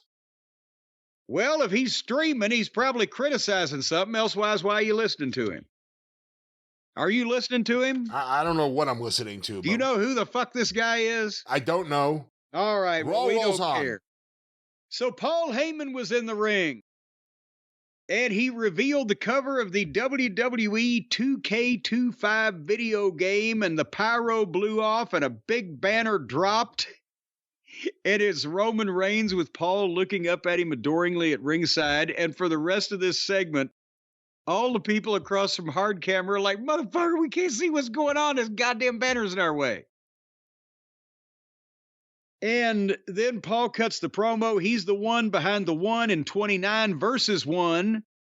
And it's going to be Roman versus everybody because Roman Reigns is coming back for his title. And that got a mixed response because the people, they don't want to see, they would want to see it, but they don't want to see Paul and or Roman turn on Cody because they liking all of them. Have you noticed this? The reaction whenever Paul steps across the line and mentions that Roman might be coming after Cody, it's like, rumble, rumble. Yeah, I also don't know how many people are just over the idea Roman has to be the champion to be in the position he's in when he's never around. Well, but that's not, I agree with you in theory there, but that's not leading to these reactions because now they have fine-tuned this thing to where guys that people like can get away with saying snotty shit about other guys that they like, even though the people will kind of, oh, don't say that about him. I want to like all of y'all. But then they go back and, oh, okay, we're with you again. This is very fucking good. And anyway, when Paul said he did a strong promo, as always, about everybody praying they're going to beat Roman Reigns, and Drew McIntyre's music plays. And here comes Drew. And Paul was nervous, and they took their sweet time getting to the ring and getting to this. This is where I miss the on-screen fast forward on Netflix when it's a 5-minute fucking entrance, right? Fans are chanting, we want Roman, and Drew's like, Paul, don't be nervous. We never get to talk. And Drew, of course, tells Paul that he's responsible for all of the success that Paul's had. He's the daddy of the bloodline. And they drew the history back to 2020. Drew won the Royal Rumble and then beat Roman, right? That's almost prehistoric now. But that's where Drew says, Paul, you got in his ear then when he was down and you created this and the bloodline took over. All I want is a thank you. And Paul's like, well, thank you, Drew, but you're crowding me right now. Oh, I'm sorry. I just need a favor. I need you to do me a favor. Please tell your boy that Drew McIntyre is going to eliminate him. And Paul says, I promise you that I will pass the message on to Roman Reigns. Oh, no. Drew stops him. He says, I was talking about Punk. And then he lets Paul leave. So we're still being reminded about that Punk, as a favor to Paul, did the blah, blah, blah, and it all works. And then we got Sammy and Drew in our main event. And it was a good match. It was fairly lengthy, but it was a good match. These guys are pros. They can work. Idle observation, Vince McMahon may have been right about logos on the mat. It does look a little, fucking, it looks like the trailer that's hauling a race car to some stock car fucking track in Georgia. But finally, Sammy went for a kick and Drew schoolboyed him and put his feet on the ropes. 1, 2, 3. The heel cheated and beat the babyface. Imagine that. And then he leveled Sami Zayn and got some more heat on him. And here Cody's music played. Here came Cody. And Cody and Drew get in a fight. And Drew rolled out. And right as Drew rolled out, Owens was in behind Cody and attacked him. And they get in a fight. And then Drew comes back to help stop Cody.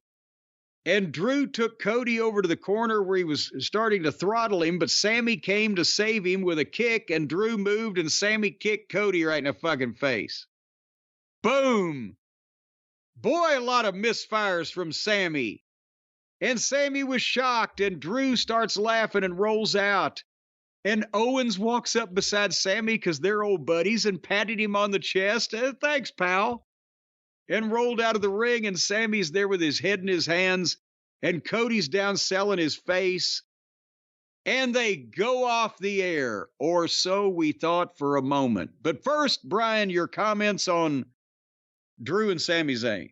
Match was okay. The finish was interesting, and again, the teasing of multiple things, including Owens and Zayn, I thought it was good.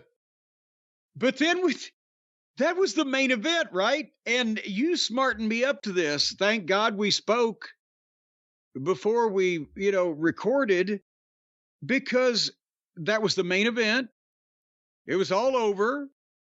The announcers didn't say, well, stay tuned. We've got some more shit going to happen.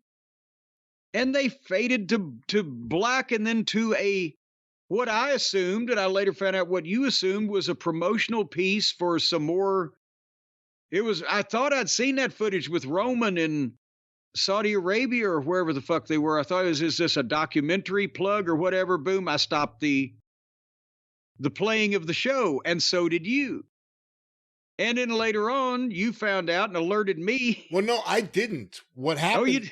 What happened was on Xfinity, the cable remote, you could just say CBS, it'll go to CBS. MeTV, it'll go to MeTV, whatever it may be.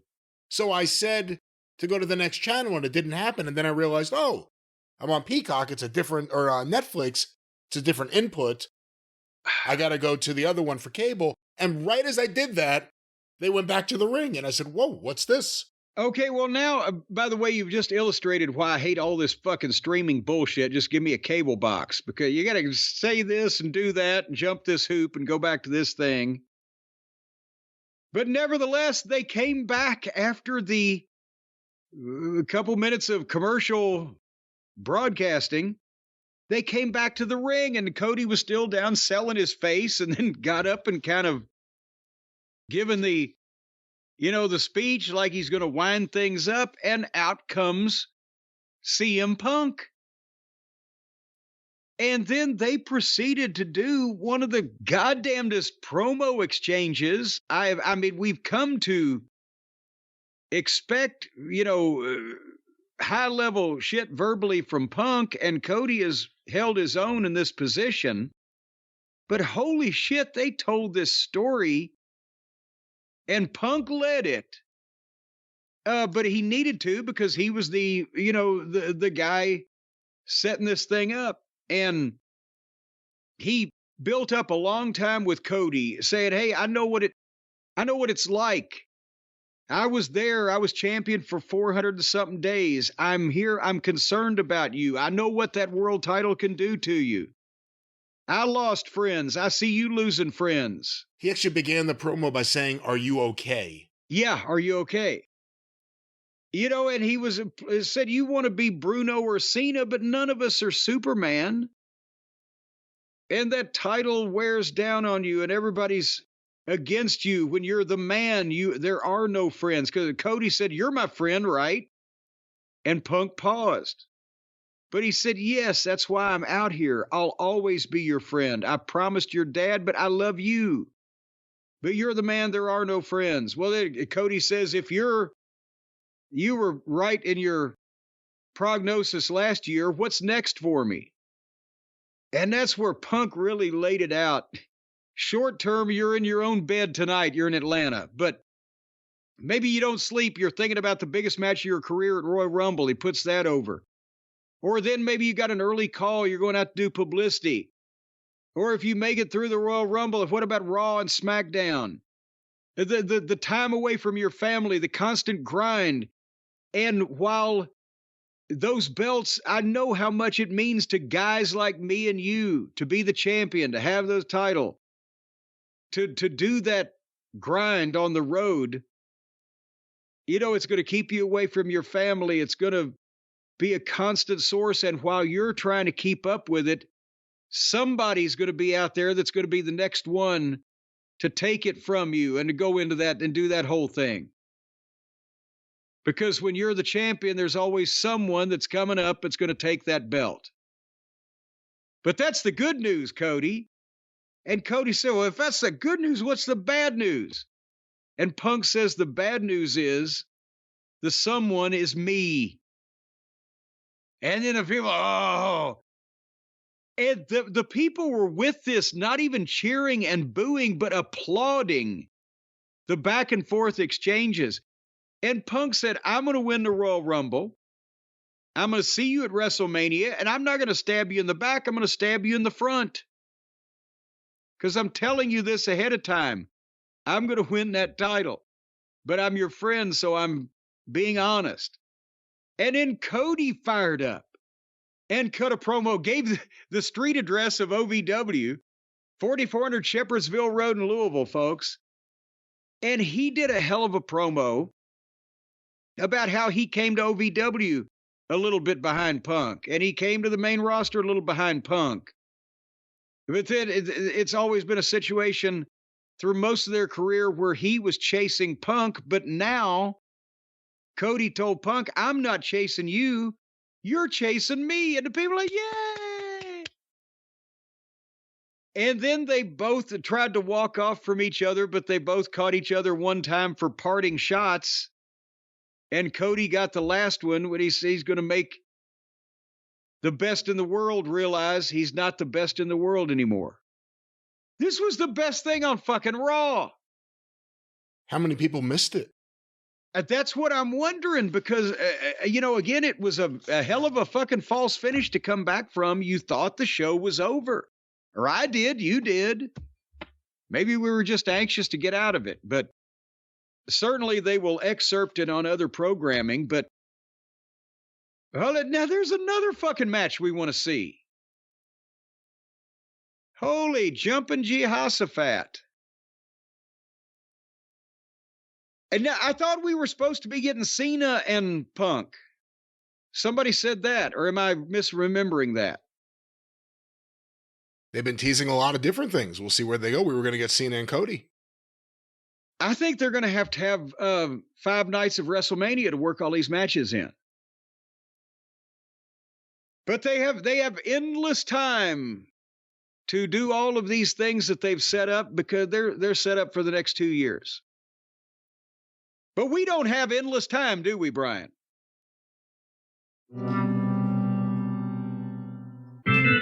No. No. Well, in that case, then, folks, thank you for joining us. We'll be back in just a few days on the drive-thru where we'll cover more chaos, and then back next week with the big Royal Rumble episode of The Experience. Tune in. Don't miss it if you can. Until then, for Brian, I'm Jim. Thank you. Fuck you. And bye-bye, everybody.